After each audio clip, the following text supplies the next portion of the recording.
मध्यकालीन भारत। 24 भारत पर अरबों का आक्रमण। मोहम्मद बिन कासिम के नेतृत्व में अरबों ने भारत पर पहला सफल आक्रमण किया। अरबों ने सिंध पर 712 ईस्वी में विजय पाई थी। अरब आक्रमण के समय सिंध पर दाहिर का शासन था। भारत पर अरब वासियों के आक्रमण का मुख्य उद्देश्य धन दौलत लूटना तथा इस्लाम धर्म का प्रचार प्रसार करना था। 25 महमूद गजनी। अलब्तगीन नामक एक तुर्क सरदार गजनी साम्राज्य का संस्थापक था। अलब्तगीन का गुलाम तथा दामाद सुबुक्तगीन था। महमूद गजनी सुबुक्तगीन का पुत्र था। अपने पिता के काल में गजनी खुरासान का शासक था। महमूद गजनी 27 वर्ष की अवस्था में 997 ईस्वी में गद्दी पर बैठा। बगदाद का खलीफा अल आदिर बिल्लाह ने महमूद गजनी के पद को मान्यता प्रदान करते हुए उसे यमीन उद दौला तथा यमीन उल मिल्लाह की उपाधि दी। महमूद गजनी ने भारत पर 17 बार आक्रमण किया। महमूद गजनी ने भारत पर पहला आक्रमण 1001 ईस्वी में किया था। यह आक्रमण शाही राजा जयपाल के विरुद्ध था। इसमें जयपाल की पराजय हुई थी। महमूद गजनी का 1008 ईस्वी में नगरकोट के विरुद्ध हमले को मूर्तिवाद के विरुद्ध पहली महत्वपूर्ण जीत बताई जाती है। महमूद गजनी ने थानेसर के चक्र स्वामिन की कांस्य निर्मित आदमकद प्रतिमा को गजनी भेजकर रंगभूमि में रखवाया। महमूद गजनी का सबसे चर्चित आक्रमण 1024 ईस्वी में सोमनाथ मंदिर सौराष्ट्र पर हुआ। इस मंदिर की लूट में उसे करीब 20 लाख दीनार की संपत्ति हाथ लगी। सोमनाथ की रक्षा में सहायता करने के कारण अनहिलवाड़ा के शासक पर महमूद ने आक्रमण किया। सोमनाथ मंदिर लूट कर ले जाने के क्रम में महमूद पर जाटों ने आक्रमण किया था और कुछ संपत्ति लूट ली थी। महमूद गजनी का अंतिम भारतीय आक्रमण 1027 ईस्वी में जाटों के विरुद्ध था। महमूद गजनी की मृत्यु 1030 ईस्वी में हो गई। अलबरूनी, फिरदौसी, उद्बी तथा फरूखी महमूद गजनी के दरबार में रहते थे। 26 मोहम्मद गौरी। गौर महमूद गजनी के अधीन एक छोटा सा राज्य था। 1173 ईस्वी में शहाबुद्दीन मोहम्मद गौरी गौर का शासक बना। इसने भारत पर पहला आक्रमण 1175 ईस्वी में मुल्तान के विरुद्ध किया था। मोहम्मद गौरी का दूसरा आक्रमण 1178 ईस्वी में पाटन गुजरात पर हुआ। यहाँ का शासक भीम द्वितीय ने गौरी को बुरी तरह परास्त किया। मोहम्मद गौरी द्वारा लड़ा गया प्रमुख युद्ध तराइन का प्रथम युद्ध वर्ष 1191। पक्ष गौरी एवं पृथ्वीराज चौहान, परिणाम पृथ्वीराज चौहान विजयी। तराइन का द्वितीय युद्ध वर्ष 1192 ईस्वी। पक्ष गौरी एवं पृथ्वीराज चौहान, परिणाम गौरी विजयी। चंदावर का युद्ध वर्ष 1194 ईस्वी। पक्ष गौरी एवं जयचंद, परिणाम गौरी विजयी। मोहम्मद गौरी भारत के विजित प्रदेशों पर शासन का भार अपने गुलाम सेनापतियों को सौंपते हुए गजनी लौट गया। मोहम्मद गौरी की हत्या 15 मार्च 1206 ईस्वी को कर दी गई। पृष्ठ 34। 27 सल्तनत काल। गुलाम वंश। गुलाम वंश की स्थापना 1206 ईस्वी में कुतुबुद्दीन ऐबक ने किया था। वो गौरी का गुलाम था। कुतुबुद्दीन ऐबक ने अपना राज्याभिषेक 24 जून 1206 ईस्वी को किया था। कुतुबुद्दीन ऐबक ने अपनी राजधानी लाहौर में बनाई थी। कुतुब मीनार की नींव कुतुबुद्दीन ऐबक ने डाली थी। दिल्ली का कुवत उल इस्लाम मस्जिद एवं अजमेर का 2.5 दिन का झोपड़ा नामक मस्जिद का निर्माण ऐबक ने करवाया था। कुतुबुद्दीन ऐबक को लाख बख्श, लाखों का दान देने वाला भी कहा जाता था। प्राचीन नालंदा विश्वविद्यालय को ध्वस्त करने वाला ऐबक का सहायक सेनानायक बख्तियार खिलजी था। ऐबक की मृत्यु 1210 ईस्वी में चौगान खेलते समय घोड़े से गिरकर हो गई। इसे लाहौर में दफनाया गया। ऐबक का उत्तराधिकारी आराम शाह हुआ, जिसने सिर्फ 8 महीनों तक शासन किया। आराम शाह की हत्या करके इल्तुतमिश 1211 ईस्वी में दिल्ली की गद्दी पर बैठा। इल्तुतमिश तुर्किस्तान का इलबरी तुर्क था, जो ऐबक का गुलाम एवं दामाद था। ऐबक की मृत्यु के समय वो बदायूं का गवर्नर था। इल्तुतमिश लाहौर से राजधानी को स्थानांतरित करके दिल्ली लाया। इल्तुतमिश पहला शासक था जिसने 1229 ईस्वी में बगदाद के खलीफा के सुल्तान पद की वैधानिक स्वीकृति प्राप्त की। इल्तुतमिश की मृत्यु अप्रैल 1236 ईस्वी में हो गई। इल्तुतमिश के बाद उसका पुत्र रुकनुद्दीन फिरोज गद्दी पर बैठा। वो एक अयोग्य शासक था। इसमें अल्पकालीन शासन पर उसकी मां शाह तुर्कान छाई रही। शाह तुर्कान के अवांछित प्रभाव से परेशान होकर तुर्की अमीरों ने रुकनुद्दीन को हटाकर रजिया को सिंहासन पर आसीन किया। इस प्रकार रजिया बेगम प्रथम मुस्लिम महिला थी जिसने शासन की बागडोर संभाली। इल्तुतमिश द्वारा किए गए महत्वपूर्ण कार्य: 1. कुतुब मीनार के निर्माण को पूर्ण करवाया। 2. सबसे पहले शुद्ध अरबी सिक्के जारी किए, चांदी का टंका एवं तांबा का जीतल।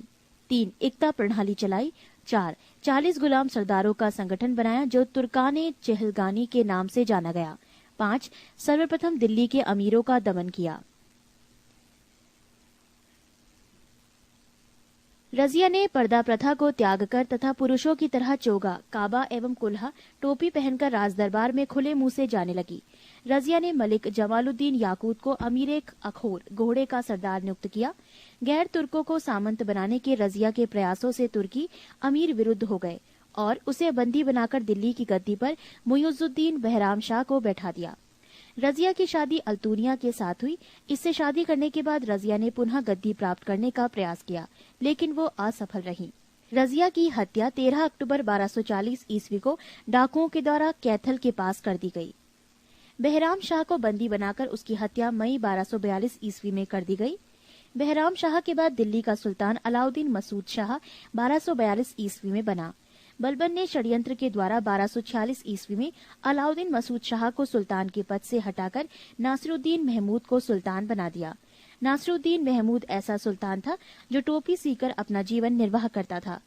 बलबन ने अपनी पुत्री का विवाह नासिरुद्दीन महमूद के साथ किया था। पृष्ठ 35। बलबन का वास्तविक नाम बहाउद्दीन था। वो इल्तुतमिश का गुलाम था। तुर्काने चहलगानी का विनाश बलबन ने किया था। बलबन 1266 ईस्वी में ग्यासुद्दीन बलबन के नाम से दिल्ली की गद्दी पर बैठा। वो मंगोलों के आक्रमण से दिल्ली की रक्षा करने में सफल रहा। राजदरबार में सजदा एवं पैबोस प्रथा की शुरुआत बलबन ने की थी। बलबन ने फारसी रीति रिवाज पर आधारित नवरोज उत्सव को प्रारंभ करवाया। अपने विरोधियों के प्रति बलबन ने कठोर लौह एवं रक्त की नीति का पालन किया। नासिरुद्दीन महमूद ने बलबन को उलूंग खां की उपाधि प्रदान की। बलबन के दरबार में फारसी के विप्रसिद्ध कवि अमीर खुसरो एवं अमीर हसन रहते थे। गुलाम वंश का अंतिम शासक शम्मुद्दीन कैमूर्स था।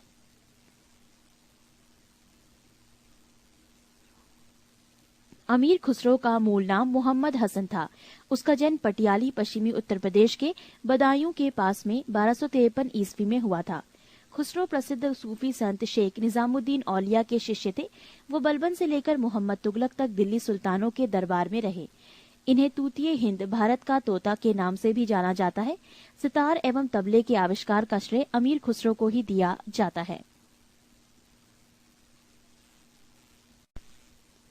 खिलजी वंश 1290 से 1320 ईस्वी। गुलाम वंश के शासन को समाप्त कर 13 जून 1290 ईस्वी को जलालुद्दीन फिरोज खिलजी ने खिलजी वंश की स्थापना की। इसने किला खेरी को अपनी राजधानी बनाया। जलालुद्दीन की हत्या 1296 ईस्वी में उसके भतीजा एवं दामाद अलाउद्दीन खिलजी ने कड़ा मानिकपुर इलाहाबाद में कर दी।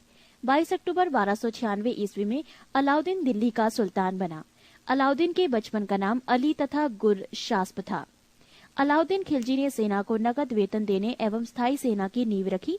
दिल्ली के शासकों में अलाउद्दीन खिलजी के पास सबसे विशाल स्थायी सेना थी। घोड़ा दागने एवं सैनिकों का हुलिया लिखने की प्रथा की शुरुआत अलाउद्दीन खिलजी ने की। अलाउद्दीन ने भू राजस्व की दर को बढ़ाकर उपज का 1/2 भाग कर दिया। इसने खम्स यानी लूट का धन में सुल्तान का हिस्सा 1/4 भाग के स्थान पर 3/4 भाग कर दिया। इसने व्यापारियों में बेईमानी रोकने के लिए कम तौलने वाले व्यक्ति के शरीर से मांस काट लेने का आदेश दिया। इसने अपने शासनकाल में मूल्य नियंत्रण प्रणाली को दृढ़ता से लागू किया। दक्षिण भारत की विजय के लिए अलाउद्दीन ने मलिक काफूर को भेजा। जमैयत खाना मस्जिद, अलाई दरवाजा, सीरी का किला तथा 1000 खंबा महल का निर्माण अलाउद्दीन खिलजी ने करवाया था। दैवी अधिकार के सिद्धांत को अलाउद्दीन ने चलाया था। सिकंदर सानी की उपाधि से स्वयं को अलाउद्दीन खिलजी ने विभूषित किया। अलाउद्दीन ने मलिक याकूब को दीवाने रियासत नियुक्त किया था। अलाउद्दीन द्वारा नियुक्त परवाना नवीस नामक अधिकारी वस्तुओं की परमिट जारी करता था। बाजार नियंत्रण करने के लिए अलाउद्दीन खिलजी द्वारा बनाए जाने वाले नवीन पद क्रमानुसार: दीवाने रियासत, ये व्यापारियों पर नियंत्रण रखता था। ये बाजार नियंत्रण की पूरी व्यवस्था का संचालन करता था। शहनाई मंडी, प्रत्येक बाजार में बाजार का अधीक्षक बरीद बाजार के अंदर घूमकर बाजार का निरीक्षण करता था। मुनहियान व गुप्तचर गुप्त सूचना प्राप्त करता था। शहनाई मंडी, यहाँ खाद्यान्नों को बिक्री हेतु लाया जाता था। सराहे अदल, यहाँ वस्त्र, शक्कर, जड़ी बूटी, मेवा, दीपक का तेल एवं अन्य निर्मित वस्तुएं बिकने के लिए आती थीं। पृष्ठ 36। अलाउद्दीन खिलजी की आर्थिक नीति की व्यापक जानकारी जियाउद्दीन बरनी की कृति तारीख फिरोजशाही से मिलती है। खजायुनुल फतूह अमीर खुसरो, रिहला इब्न बतूता एवं फुतूहस लातीन इसामी की कृति है। मूल्य नियंत्रण को सफल बनाने में मुहतसिब, सेंसर एवं नाजीर नापतौल अधिकारी की महत्वपूर्ण भूमिका थी। राजस्व सुधारों के अंतर्गत अलाउद्दीन ने सर्वप्रथम मिल्क इनाम एवं वक्फ के अंतर्गत दी गई भूमि को वापस लेकर उसे खालसा भूमि में बदल दिया। अलाउद्दीन खिलजी के द्वारा लगाए जाने वाले दो नवीन कर थे। एक चराई कर, दुधारू पशुओं पर लगाया जाता। दो गढ़ी कर, घरों एवं झोपड़ी पर लगाया जाता था। अलाउद्दीन खिलजी की मृत्यु 5 जनवरी 1316 ईस्वी को हो गई। कुतुबुद्दीन ए मुबारक खिलजी 1316 ईस्वी को दिल्ली के सिंहासन पर बैठा। इसने नग्न स्त्री पुरुष की संगत पसंद थी। मुबारक खिलजी कभी कभी राज दरबार में स्त्रियों का वस्त्र पहनकर आ जाता था। बरनी के अनुसार मुबारक कभी कभी नग्न होकर दरबारियों के बीच दौड़ा करता था। मुबारक खान ने खलीफा की उपाधि धारण की थी। मुबारक के वजीर खुसरो खान ने 15 अप्रैल 1320 ईस्वी को उसकी हत्या कर दी और स्वयं दिल्ली के सिंहासन पर बैठा। खुसरो खान ने पैगंबर के सेनापति की उपाधि धारण की।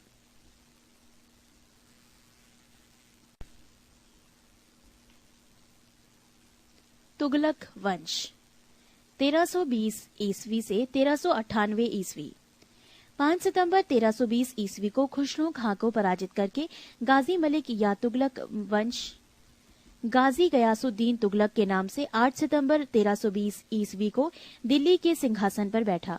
गयासुद्दीन तुगलक ने करीब 29 बार मंगोल आक्रमण को विफल किया। गयासुद्दीन ने अलाउद्दीन के समय के लिए किए गए अमीरों की भूमि को पुनः लौटा दिया। इसने सिंचाई के लिए कुएं एवं नहरों का निर्माण करवाया। संभवतः नहरों का निर्माण करने वाला गयासुद्दीन प्रथम शासक था। गयासुद्दीन तुगलक ने दिल्ली के समीप स्थित पहाड़ियों पर तुगलकाबाद नाम का एक नया दुर्ग को 56 कोट के नाम से भी जाना जाता है। गयासुद्दीन तुगलक की मृत्यु 1325 ईस्वी में बंगाल के अभियान से लौटते समय जूना खां द्वारा निर्मित लकड़ी के महल में दबकर हो गई। गयासुद्दीन के बाद जूना खां मोहम्मद बिन तुगलक के नाम से दिल्ली के सिंहासन पर बैठा। मध्यकालीन सभी सुल्तानों में मोहम्मद तुगलक सर्वाधिक शिक्षित, विद्वान एवं योग्य व्यक्ति था। मोहम्मद बिन तुगलक को अपनी सनक भरी योजनाओं, क्रूर कृतियों एवं दूसरे के सुख दुख को प्रति उपेक्षा भाव रखने के कारण स्वप्नशील, पागल एवं रक्त पिपासु कहा गया। मोहम्मद बिन तुगलक ने कृषि के विकास के लिए अमीर कोही नामक एक नवीन विभाग की स्थापना की। मोहम्मद बिन तुगलक ने अपनी राजधानी दिल्ली से देवगिरी में स्थानांतरित की और इसका नाम दौलताबाद रखा। सांकेतिक मुद्रा के अंतर्गत मोहम्मद बिन तुगलक ने पीतल फरिश्ता के अनुसार, तांबा बरनी के अनुसार धातुओं के सिक्के चलवाए, जिनका मूल्य चांदी के रुपया टंका के बराबर होता था। मोहम्मद बिन तुगलक द्वारा क्रियान्वित 4 योजनाएं क्रमशः: 1. दोआब क्षेत्र में कर वृद्धि 1326 से 1327 ईस्वी। 2. राजधानी परिवर्तन 1326 से 27 ईस्वी।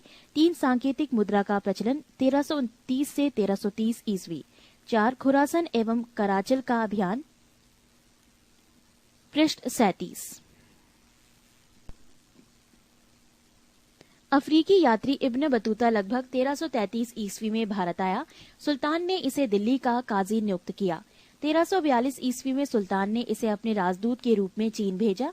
इब्न बतूता की पुस्तक रेहला में मोहम्मद तुगलक के समय की घटनाओं का वर्णन है। इसने अपनी पुस्तक में विदेशी व्यापारियों के आवागमन, डाक चौकियों की स्थापना यानी डाक व्यवस्था एवं गुप्तचर व्यवस्था के बारे में लिखा है। मोहम्मद बिन तुगलक की मृत्यु 20 मार्च 1351 ईस्वी को सिंध जाते समय थट्टा के निकट गोडाल में हो गई। मोहम्मद बिन तुगलक के शासनकाल में दक्षिण में हरिहर एवं बुक्का नामक 2 भाइयों ने 1336 ईस्वी में स्वतंत्र राज्य विजयनगर की स्थापना की। महाराष्ट्र में अलाउद्दीन बहमन शाह ने 1347 ईस्वी में स्वतंत्र बहमनी राज्य की स्थापना की। मोहम्मद बिन तुगलक की मृत्यु पर इतिहासकार बर्नी लिखता है, अंततः लोगों को उससे मुक्ति मिली और उसे लोगों से। मोहम्मद बिन तुगलक शेख अलाउद्दीन का शिष्य था। वो सल्तनत का पहला शासक था जो अजमेर में शेख मोइनुद्दीन चिश्ती की दरगाह और बहराइच में सालार मसूद गाजी के मकबरे में गया। मोहम्मद बिन तुगलक ने बदायूं में मीरन मुल्हिम, दिल्ली में शेख निजामुद्दीन औलिया, मुल्तान में शेख रुकनुद्दीन, अजुधन में शेख मुल्तान आदि संतों की कब्र पर मकबरे बनवाए। फिरोज तुगलक का राज्याभिषेक थट्टा के नजदीक 20 मार्च 1351 ईस्वी को हुआ। पुनः फिरोज का राज्याभिषेक दिल्ली में अगस्त 1351 ईस्वी को हुआ। खलीफा द्वारा इसे कासिम अमीर उल मोममीन की उपाधि दी गई। राजस्व व्यवस्था के अंतर्गत फिरोज ने अपने शासनकाल में 24 कष्टदायक करों को समाप्त कर केवल 4 कर खराज, लगान, खुम्स, युद्ध में लूट का माल, जजिया एवं जकात को वसूल करने का आदेश दिया। फिरोज तुगलक ब्राह्मणों पर जजिया लागू करने वाला पहला मुसलमान शासक था। फिरोज तुगलक ने एक नया कर, सिंचाई कर भी लगाया जो उपज का 1/10 भाग था। फिरोज तुगलक ने 5 बड़ी नहरों का निर्माण करवाया। फिरोज तुगलक ने 300 नए नगरों की स्थापना की। इनमें हिसार, फिरोजाबाद, दिल्ली, फतेहाबाद, जौनपुर, फिरोजपुर प्रमुख है। इसके प्रशासन काल में खिजराबाद, टोपरा गांव एवं मेरठ से अशोक के 2 स्तंभों को लाकर दिल्ली में स्थापित किया गया। सुल्तान फिरोज तुगलक ने अनाथ मुस्लिम महिलाओं, विधवाओं एवं लड़कियों की सहायता के लिए एक नए विभाग दीवाने खैरात की स्थापना की। सल्तनत कालीन सुल्तानों के शासनकाल में सबसे अधिक दासों की संख्या करीब 1,80,000 फिरोज तुगलक के समय थी। दासों की देखभाल के लिए फिरोज ने एक नए विभाग दीवाने बंदगान की स्थापना की। इसने सैन्य पदों को वंशानुगत बना दिया। इसने अपनी आत्मकथा फतुहाते फिरोजशाही की रचना की। इसने जियाउद्दीन बर्नी एवं शम्से सिराज अफीफ को अपना संरक्षण प्रदान किया। इसने ज्वालामुखी मंदिर के पुस्तकालय से लूटे गए 1300 ग्रंथों में से कुछ को फारसी में विद्वान अपाउद्दीन द्वारा दलायते फिरोजशाही नाम से अनुवाद करवाया। इसने चांदी एवं तांबे के मिश्रण से निर्मित सिक्के भारी संख्या में जारी करवाए, जिसे अद्वा एवं विक कहा जाता था। फिरोज तुगलक की मृत्यु सितंबर 1388 ईस्वी में हो गई। फिरोज काल में निर्मित खाने जहां तेलंगानी के मकबरा की तुलना जेरूसलम में निर्मित उमर के मस्जिद से की जाती है। पृष्ठ 38। सुल्तान फिरोज तुगलक ने दिल्ली के कोटला फिरोज शाह दुर्ग का निर्माण करवाया। तुगलक वंश का अंतिम शासक नासिरुद्दीन महमूद तुगलक था। इसका शासन दिल्ली से पालम तक ही रह गया था। तैमूर लंग ने सुल्तान नासिरुद्दीन मोहम्मद तुगलक के समय 1398 में दिल्ली पर आक्रमण किया। नासिरुद्दीन के समय ही मलिक कुशशर्क पूर्वाधिपति की उपाधि एक हिजड़ा मलिक सरवर ने जौनपुर में एक स्वतंत्र राज्य की स्थापना की। सैयद वंश 1414 से 1451 ईस्वी। सैयद वंश का संस्थापक था खिज्र खां। इसने सुल्तान की उपाधि न धारण कर अपने को रैयत-ए-आला की उपाधि से ही खुश रखा। खिज्र खां तैमूर लंग का सेनापति था। भारत से लौटते समय तैमूर लंग ने खिज्र खां को मुल्तान, लाहौर एवं दीपालपुर का शासक नियुक्त किया। खिज्र खां नियमित रूप से तैमूर के पुत्र शाहरुख को कर भेजा करता था। खिज्र खां की मृत्यु 20 मई 1421 ईस्वी में हो गई। खिज्र खां के पुत्र मुबारक खां ने शाह की उपाधि धारण की थी। याहिया बिन अहमद सरहिंदी को मुबारक शाह का संरक्षण प्राप्त था। इसकी पुस्तक तारीख मुबारक शाही में सैयद वंश के विषय में जानकारी मिलती है। यमुना के किनारे मुबारकबाद की स्थापना मुबारक शाह ने की थी। सैयद वंश का अंतिम सुल्तान अलाउद्दीन आलम शाह था। सैयद वंश का शासन करीब 37 वर्षों तक रहा।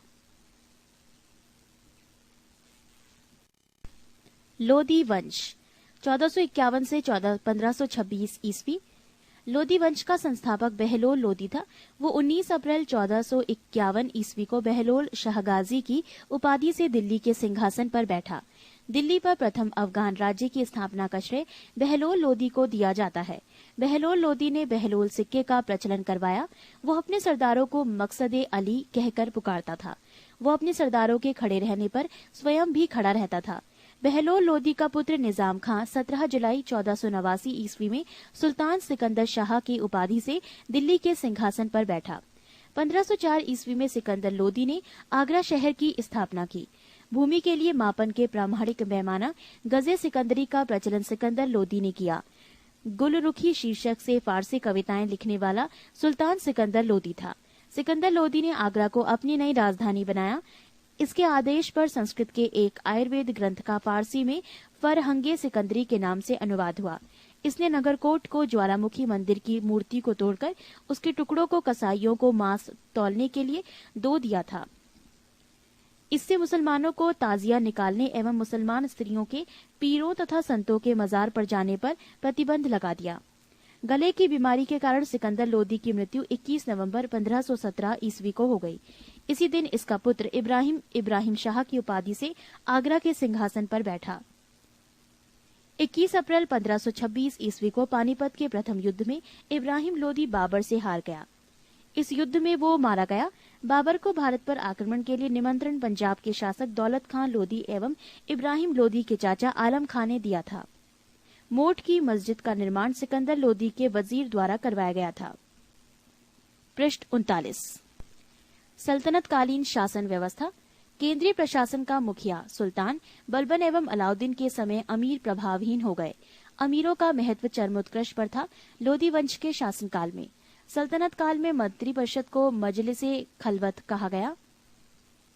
मजलिस-ए खास में मजलिस-ए खलवत की बैठक होती थी। बारे खास, इसमें सुल्तान सभी दरबारियों, खानों, अमीरों, मालिकों और अन्य रईसों को बुलाता था। बारे आजम, सुल्तान राज के कार्यों का अधिकांश भाग पूरा करता था। मंत्री एवं उससे संबंधित विभाग।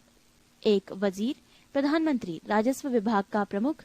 2. मुशारिफे मुमालिक, महालेखाकार, प्रांतों एवं अन्य विभागों से प्राप्त आय एवं व्यय का लेखा जोखा। मजूमदार, उधार लिए धन का हिसाब रखना। 4.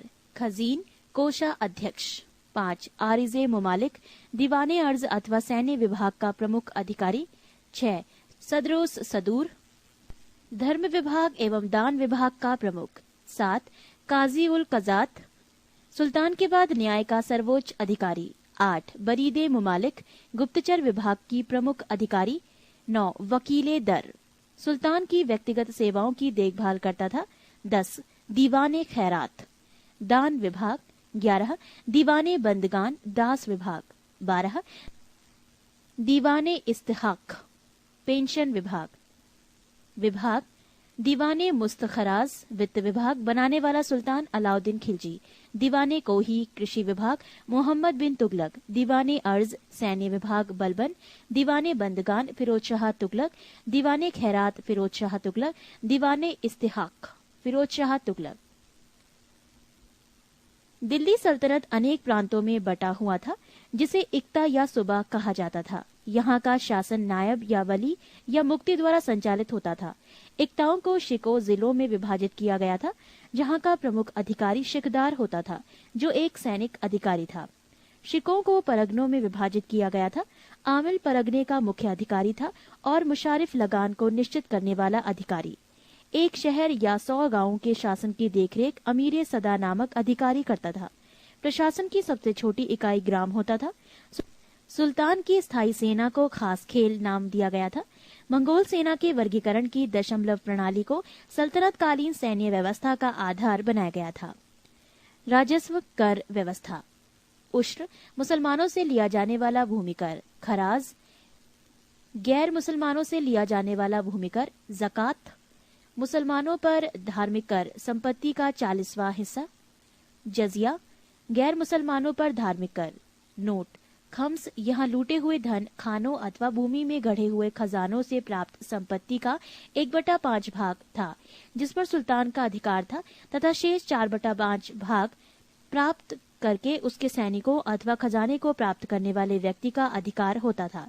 परंतु फिरोज तुगलक को छोड़कर अन्य सभी शासकों ने 4/5 हिस्सा स्वयं अपने लिए रखा।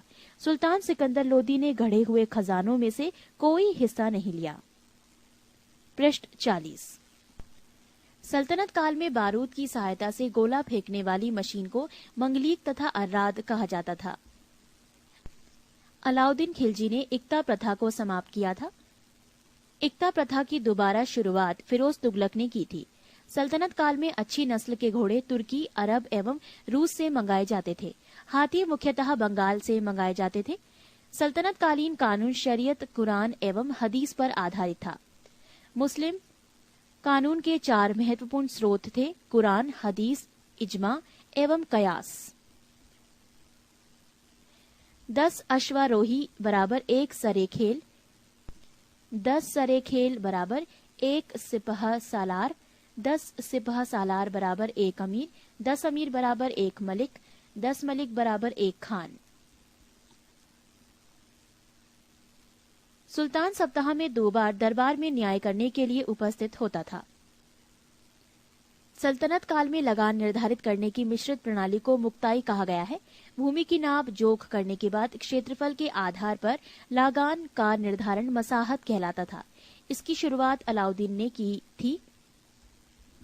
पूर्णतः केंद्र के नियंत्रण में रहने वाली भूमि खालसा भूमि कहलाती थी। अलाउद्दीन ने दान दी गई अधिकांश भूमि को छीनकर खालसा भूमि में परिवर्तित कर दिया।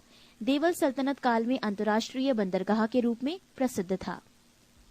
स्थान और प्रसिद्धि के कारण: सरस्वती अच्छी किस्म के चावल के लिए, अनहीवाड़ा व्यापारियों का तीर्थ स्थल के रूप में, सदगांव रेशमी रजाइयों के लिए, आगरा नील उत्पादन के लिए, बनारस सोने चांदी एवं जड़ी काम के लिए।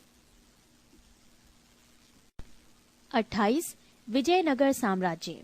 विजयनगर साम्राज्य की स्थापना 1336 ईस्वी में हरिहर एवं बुक्का नामक 2 भाइयों ने की थी, जो 5 भाइयों के परिवार के अंग थे। विजयनगर का शाब्दिक अर्थ है जीत का शहर। हरिहर एवं बुक्का ने विजयनगर की स्थापना विद्यारण्य संत से आशीर्वाद प्राप्त करके की थी। हरिहर एवं बुक्का ने अपने पिता संगम के नाम पर संगम राजवंश की स्थापना की। संगम राजवंश के प्रमुख शासक: हरिहर 1336 से 1356 ईस्वी, बुक्का प्रथम 1356 से 1377 ईस्वी, हरिहर द्वितीय 1377 से 1404 ईस्वी, देवराय प्रथम 1406 से 1422 ईस्वी, देवराय द्वितीय 1422 से 1446 ईस्वी, मल्लिकार्जुन 1446 से 1465 ईस्वी, विरूपाक्ष द्वितीय 1465 से 1485 ईस्वी। विजयनगर साम्राज्य की राजधानी हम्पी थी। विजयनगर साम्राज्य के खंडहर तुंगभद्रा नदी पर स्थित है। इसकी राजभाषा तेलुगु थी। हरिहर एवं बुक्का पहले वारंगल के काकातीय शासक प्रताप रुद्रदेव के सामंत थे। विजयनगर साम्राज्य पर क्रमशः निम्न वंशों ने शासन किया: संगम, सलूब, तुलूब एवं अराविडु वंश। बुक्का प्रथम ने वेदमार्ग प्रतिष्ठापक की उपाधि धारण की। हरिहर द्वितीय ने संगम शासकों में सबसे पहले महाराजा धीराज की उपाधि धारण की थी। इटली का यात्री निकोलो कांटी विजयनगर की यात्रा पर देवराय प्रथम के शासनकाल में आया। देवराय प्रथम ने तुंगभद्रा नदी पर एक बांध बनवाया ताकि जल की कमी दूर करने के लिए नगर में नहरें ला सकें। सिंचाई के लिए उसने हरिद्र नदी पर भी बांध बनवाया। संगम वंश का सबसे प्रतापी राजा देवराय द्वितीय था। इसे इमाड़ी देवराय भी कहा जाता था। फारसी राजदूत अब्दुल रज्जाक देवराय द्वितीय के शासनकाल में विजयनगर आया था। प्रसिद्ध तेलुगु कवि श्रीनाथ कुछ दिनों तक देवराय द्वितीय के दरबार में रहे। फरिश्ता के अनुसार देवराय द्वितीय ने अपनी सेना में 2000 मुसलमानों को भर्ती किया था एवं उन्हें जागीरें दी थीं। एक अभिलेख में देवराय द्वितीय को जगबेटकर हाथियों का शिकारी कहा गया है। पृष्ठ 41। देवराय द्वितीय ने संस्कृत ग्रंथ महानाटक सुधानिधि एवं ब्रह्मसूत्र पर भाष्य लिखा। मल्लिकार्जुन को प्रौढ़ देवराय भी कहा जाता था। सालूव नरसिंह ने विजयनगर में दूसरे राजवंश सालूव वंश 1485 से 1506 ईस्वी की स्थापना की। सालूव वंश के बाद विजयनगर पर तुलुव वंश का शासन स्थापित हुआ। तुलुव वंश 1505 से 1565 ईस्वी की स्थापना वीर नरसिंह ने की थी। तुलुव वंश का महान शासक कृष्णदेव राय था। वो 8 अगस्त 1509 ईस्वी को शासक बना। सालूव तिम्मा कृष्णदेव राय का योग्य मंत्री एवं सेनापति था। बाबर ने अपनी आत्मकथा बाबरनामा में कृष्णदेव राय की भारत का सर्वाधिक शक्तिशाली शासक बताया। कृष्णदेव राय के शासनकाल में पुर्तगाली यात्री डोमिगोस पायस विजयनगर आया था। कृष्णदेव राय के दरबार में तेलुगु साहित्य के 8 सर्वश्रेष्ठ कवि रहते थे, जिन्हें अष्ट दिग्गज कहा जाता था। उसके शासनकाल को तेलुगु साहित्य का क्लासिक युग कहा गया है। कृष्णदेव राय ने तेलुगु में अमुक्त माल्याद एवं संस्कृत में जाम्बवती कल्याणम की रचना की। पांडुरंग महात्म्यम की रचना तेनालीराम रामकृष्ण ने की थी। नागलपुर नामक नए नगर हजारा एवं विठल स्वामी मंदिर का निर्माण कृष्णदेव राय ने करवाया था। कृष्णदेव राय की मृत्यु 1529 ईस्वी में हो गई। कृष्णदेव राय ने आंध्र भोज, अभिनव भोज, आंध्र पितामह आदि उपाधि धारण की थी। तुलुव वंश का अंतिम शासक सदाशिव था। राक्षसी तंगड़ी या तलीकोटा या बन्नी हट्टी का युद्ध 23 जनवरी 1565 ईस्वी में हुआ। इसी युद्ध के कारण विजयनगर का पतन हुआ। विजयनगर के विरुद्ध बने दक्षिण राज्यों के संघ में शामिल था बीजापुर, अहमदनगर, गोलकुंडा एवं बीदर। इस संयुक्त मोर्चे का नेतृत्व अली आदिल शाह कर रहा था। तालीकोटा के युद्ध में विजयनगर का नेतृत्व राम राय कर रहा था। विजयनगर के राजाओं और बहमनी के सुल्तानों के हित 3 अलग अलग क्षेत्रों में आपस में टकराते थे। तुंगभद्रा के दोआब में, कृष्णा गोदावरी के कछार में और मराठावाड़ा प्रदेश में। तालीकोटा युद्ध के बाद सदाशिव ने तिरुमल के सहयोग से पेनुकोंडा को राजधानी बनाकर शासन करना प्रारंभ किया। विजयनगर के चौथे राजवंश अरावीडु वंश 1570 से 1672 ईस्वी की स्थापना तिरुमल ने सदाशिव को अपदस्थ कर पेनुकोंडा में किया। अरावीडु वंश का अंतिम शासक रंग तृतीय था। अरावीडु शासक वेंकट द्वितीय के शासनकाल में ही वोडेयार ने 1612 ईस्वी में मैसूर राज्य की स्थापना की थी। विजयनगर साम्राज्य की प्रशासनिक इकाई का क्रम घटते हुए इस प्रकार था: प्रांत, मंडल, कोट्टम या वलनाडु जिला, नाडु मेला ग्राम 50 ग्राम का समूह, उर ग्राम। विजयनगर कालीन सेना नायकों को नायक कहा जाता था। ये नायक वस्तुतः भू सामंत थे, जिन्हें राजा वेतन के बदले अथवा उनकी अधीनस्थ सेना के रखरखाव के लिए विशेष भूखंड दे देता था, जो अमरम कहलाता था। आयंगर व्यवस्था। प्रशासन को सुचारू रूप से संचालित करने के लिए प्रत्येक ग्राम को एक स्वतंत्र इकाई के रूप में संगठित किया गया था। इन संगठित ग्रामीण इकाइयों पर शासन हेतु 12 प्रशासकीय अधिकारियों की नियुक्ति की जाती थी, जिनको सामूहिक रूप से आयंगर कहा जाता था। ये अवैतनिक होते थे। इनकी सेवाओं के बदले सरकार इन्हें पूर्णतः लगान मुक्त एवं कर मुक्त भूमि प्रदान करती थी। इनका पद आनुवांशिक होता था। वो इस पद को बेच या गिरवी रख सकता था। ग्राम स्तर की कोई भी संपत्ति इन अधिकारियों की इजाजत के बगैर ना तो बेची जा सकती थी और ना ही दान में दी जा सकती थी। पृष्ठ 42। कर्णिक नामक आयंगर के पास जमीन के क्रय विक्रय से संबंधित समस्त दस्तावेज होते थे। विजयनगर साम्राज्य की आय का सबसे बड़ा स्रोत लगान था। भू राजस्व की दर उपज का 1/6वां भाग था। विजयनगर आने वाला प्रमुख विदेशी यात्री निकोलो कोंटी, देश इटली, काल 1420 ईस्वी, शासक देवराय प्रथम। यात्री अब्दुल रज्जाक, देश फारस, काल 1442 ईस्वी, शासक देवराय द्वितीय। यात्री नूनीज, देश पुर्तगाल, काल 1450 ईस्वी, शासक मल्लिकार्जुन। यात्री डोमिंग पायस, देश पुर्तगाल, काल 1515 ईस्वी, शासक कृष्णदेव राय। यात्री बारबोसा, देश पुर्तगाल, काल 1515 से 16 ईस्वी, शासक कृष्णदेव राय। विवाह कर वर एवं वधू दोनों से लिया जाता था। विधवा से विवाह करने वाले इस कर से मुक्त थे। उनबली ग्राम में विशेष सेवाओं के बदले दी जाने वाली लगान मुक्त भूमि की भूधारण पद्धति थी। रत को डंगे, युद्ध में शौर्य का प्रदर्शन करने वाले मृत लोगों के परिवार को दी गई भूमि को कहा जाता था। कूटग्गी, ब्राह्मण, मंदिर या बड़े भूस्वामी जो स्वयं कृषि नहीं करते थे, किसानों को पट्टे की भूमि दे देते थे। ऐसी भूमि को कूटग्गी कहा जाता था। वो कृषक मजदूर जो भूमि के क्रय विक्रय के साथ ही हस्तांतरित हो जाते थे, कूदी कहलाते थे। विजयनगर का सैन्य विभाग कदाचार कहलाता था तथा इस विभाग का उच्च अधिकारी दंडनायक या सेनापति होता था। टकसाल विभाग को जोरी खाना कहा जाता था।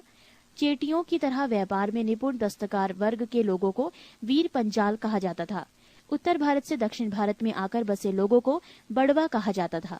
विजयनगर में दास प्रथा प्रचलित थी। मनुष्यों के क्रय विक्रय को वेस वर्ग कहा जाता था। मंदिरों में रहने वाली स्त्रियों को देवदासी कहा जाता था। इनको आजीविका के लिए भूमि या नियमित वेतन दिया जाता था। नोट: विजयनगर की मुद्रा पैगोड़ा तथा बहमनी राज्य की मुद्रा हून थी। 29. बहमनी राज्य।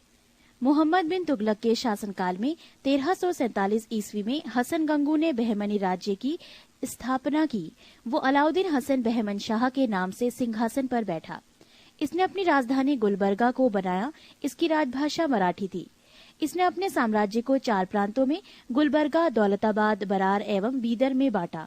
इसकी मृत्यु 11 फरवरी 1358 ईस्वी को हो गई। अलाउद्दीन हसन के पश्चात उसका पुत्र मोहम्मद शाह प्रथम सुल्तान बना। इसके काल में ही सबसे पहले बारूद का प्रयोग बुक्का के विरुद्ध हुआ। भीमा नदी के तट पर फिरोजाबाद की स्थापना ताजुद्दीन फिरोज ने की थी। फिरोज खगोलकी को प्रोत्साहन देता था और उसने दौलताबाद के पास एक वैद्यशाला बनवाई थी। शहाबुद्दीन अहमद प्रथम ने अपनी राजधानी गुलबर्गा से हटाकर बीदर में स्थापित की। इसने बीदर का नया नाम मोहम्मदाबाद रखा। मोहम्मद तृतीय के शासनकाल में ख्वाजा जहां की उपाधि से महमूद गवा को प्रधानमंत्री नियुक्त किया गया। महमूद गवा ने बीदर में एक महाविद्यालय की स्थापना कराई। रियाजुल इंशा नाम से महमूद गवा के पत्रों का संग्रह किया गया। बहमनी वंश के प्रमुख शासक मोहम्मद शाह प्रथम 1358 से 1375 ईस्वी, अलाउद्दीन मुजाहिद शाह 1375 से 1378 ईस्वी, दाऊद प्रथम 1378 ईस्वी, मोहम्मद शाह द्वितीय 1378 से 1397 ईस्वी, ताजुद्दीन फिरोज 1397 से 1422 ईस्वी, शिहाबुद्दीन अहमद प्रथम 1422 से 1436 ईस्वी, अलाउद्दीन अहमद द्वितीय 1436 से 1458 ईस्वी, सुल्तान शमसुद्दीन मोहम्मद तृतीय 1463 से 1482 ईस्वी।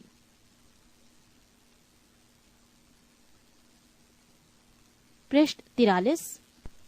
1417 ईस्वी में रूसी यात्री निकितन बहमनी साम्राज्य की यात्रा पर आया। इस समय बहमनी राज्य पर ताजुद्दीन फिरोज का शासन था। बहमनी साम्राज्य के चारों प्रांतों, तरफों या अतरफों के प्रांतपति तरफदार उसके विरुद्ध विशेष से जाना जाते थे। 1. दौलताबाद का तरफदार मसनदे आली। 2. बरार का तरफदार मजलसे आली। 3. बीदर का तरफदार अजामे हुमायूं। गुलबर्गा का तरफदार मालिक नायब। बीजापुर गुलबर्गा तराफ में शामिल था। यह सबसे महत्वपूर्ण तराफ था। कलीम उल्लाह बहमनी वंश का अंतिम शासक था। इसकी मृत्यु के समय बहमनी राज्य 5 स्वतंत्र राज्यों में बंट गया। इन स्वतंत्र राज्यों से संबंधित विवरण इस प्रकार है। 1. राज्य बीजापुर वंश आदिल शाही, संस्थापक यूसुफ आदिल शाह, स्थापना वर्ष 1489 ईस्वी। 2. अहमद नगर वंश निजाम शाही, संस्थापक मलिक अहमद, स्थापना वर्ष 1490 ईस्वी। 3. बरार वंश इमाद शाही, संस्थापक फतेह उल्लाह इमाद शाह, स्थापना वर्ष 1490 ईस्वी। 4. गोलकुंडा वंश कुतुब शाही, संस्थापक कुली कुतुब शाह, स्थापना वर्ष 1512 ईस्वी। 5. बीदर वंश बरीद शाही, संस्थापक अमीर अली बरीद, स्थापना वर्ष 1526 ईस्वी। मोहम्मद प्रथम के मंत्री सैफुद्दीन गौरी ने केंद्रीय शासन का कार्य कई विभागों में विभक्त किया और उसे 8 मंत्रियों को नियुक्त किया, जो इस प्रकार थे। 1. वकीले सल्तनत, दिल्ली के मालिक नायाब के समान। 2. वजीले कुल, सभी मंत्रियों के कार्यों का निरीक्षण वकील को छोड़कर। 3. अमीरे जुमला, अर्थ विभाग का अध्यक्ष। 4. वजीरे अशरफ, विदेश नीति एवं दरबार संबंधी कार्यों का निष्पादन करता था। 5. नाजिर, वो अर्थ विभाग से संबंधित था। 6. पेशवा, वकीले सल्तनत का सहायक था। 7. कोतवाल, नगर का मुख्य पुलिस अधिकारी था। 8. सदरे जहां, न्याय विभाग, धर्म तथा दान विभाग का अध्यक्ष। सुल्तान के महल तथा दरबार की सुरक्षा के लिए विशेष अंगरक्षक सैनिक दल था, जिसे साख-ए खेल कहा जाता था। ये 4 भागों या नौबत में विभाजित थे, जिसके मुख्य अधिकारी सरे नौबत होता था। बहमनी राज्य में कुल 18 शासक हुए, जिन्होंने कुल मिलाकर 175 वर्ष शासन किया। 30. स्वतंत्र प्रांतीय राज्य। जौनपुर की स्थापना फिरोजशाही तुगलक ने अपने भाई जौना खां की स्मृति में की थी।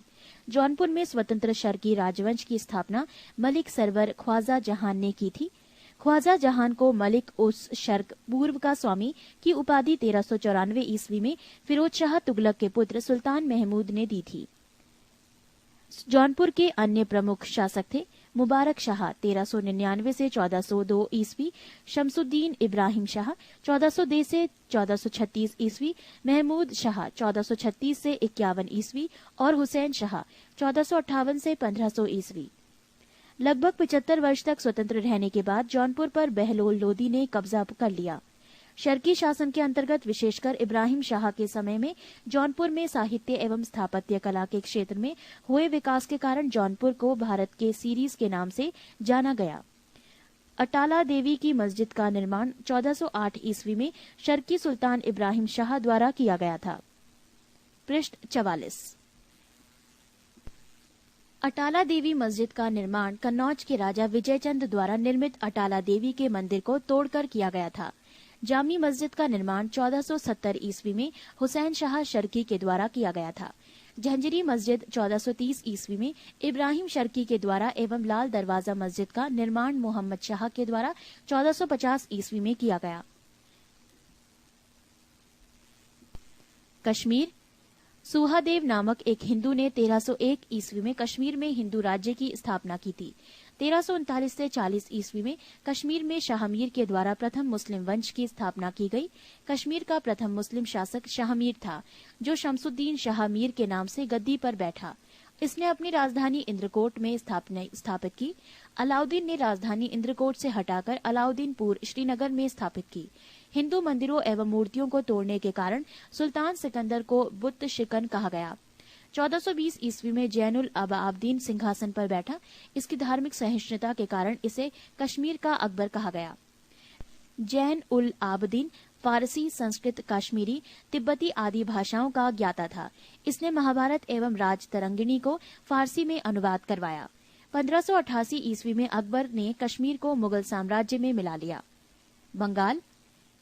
इख्तियारुद्दीन मोहम्मद बिन बख्तियार खिलजी ने बंगाल को दिल्ली सल्तनत में मिलाया।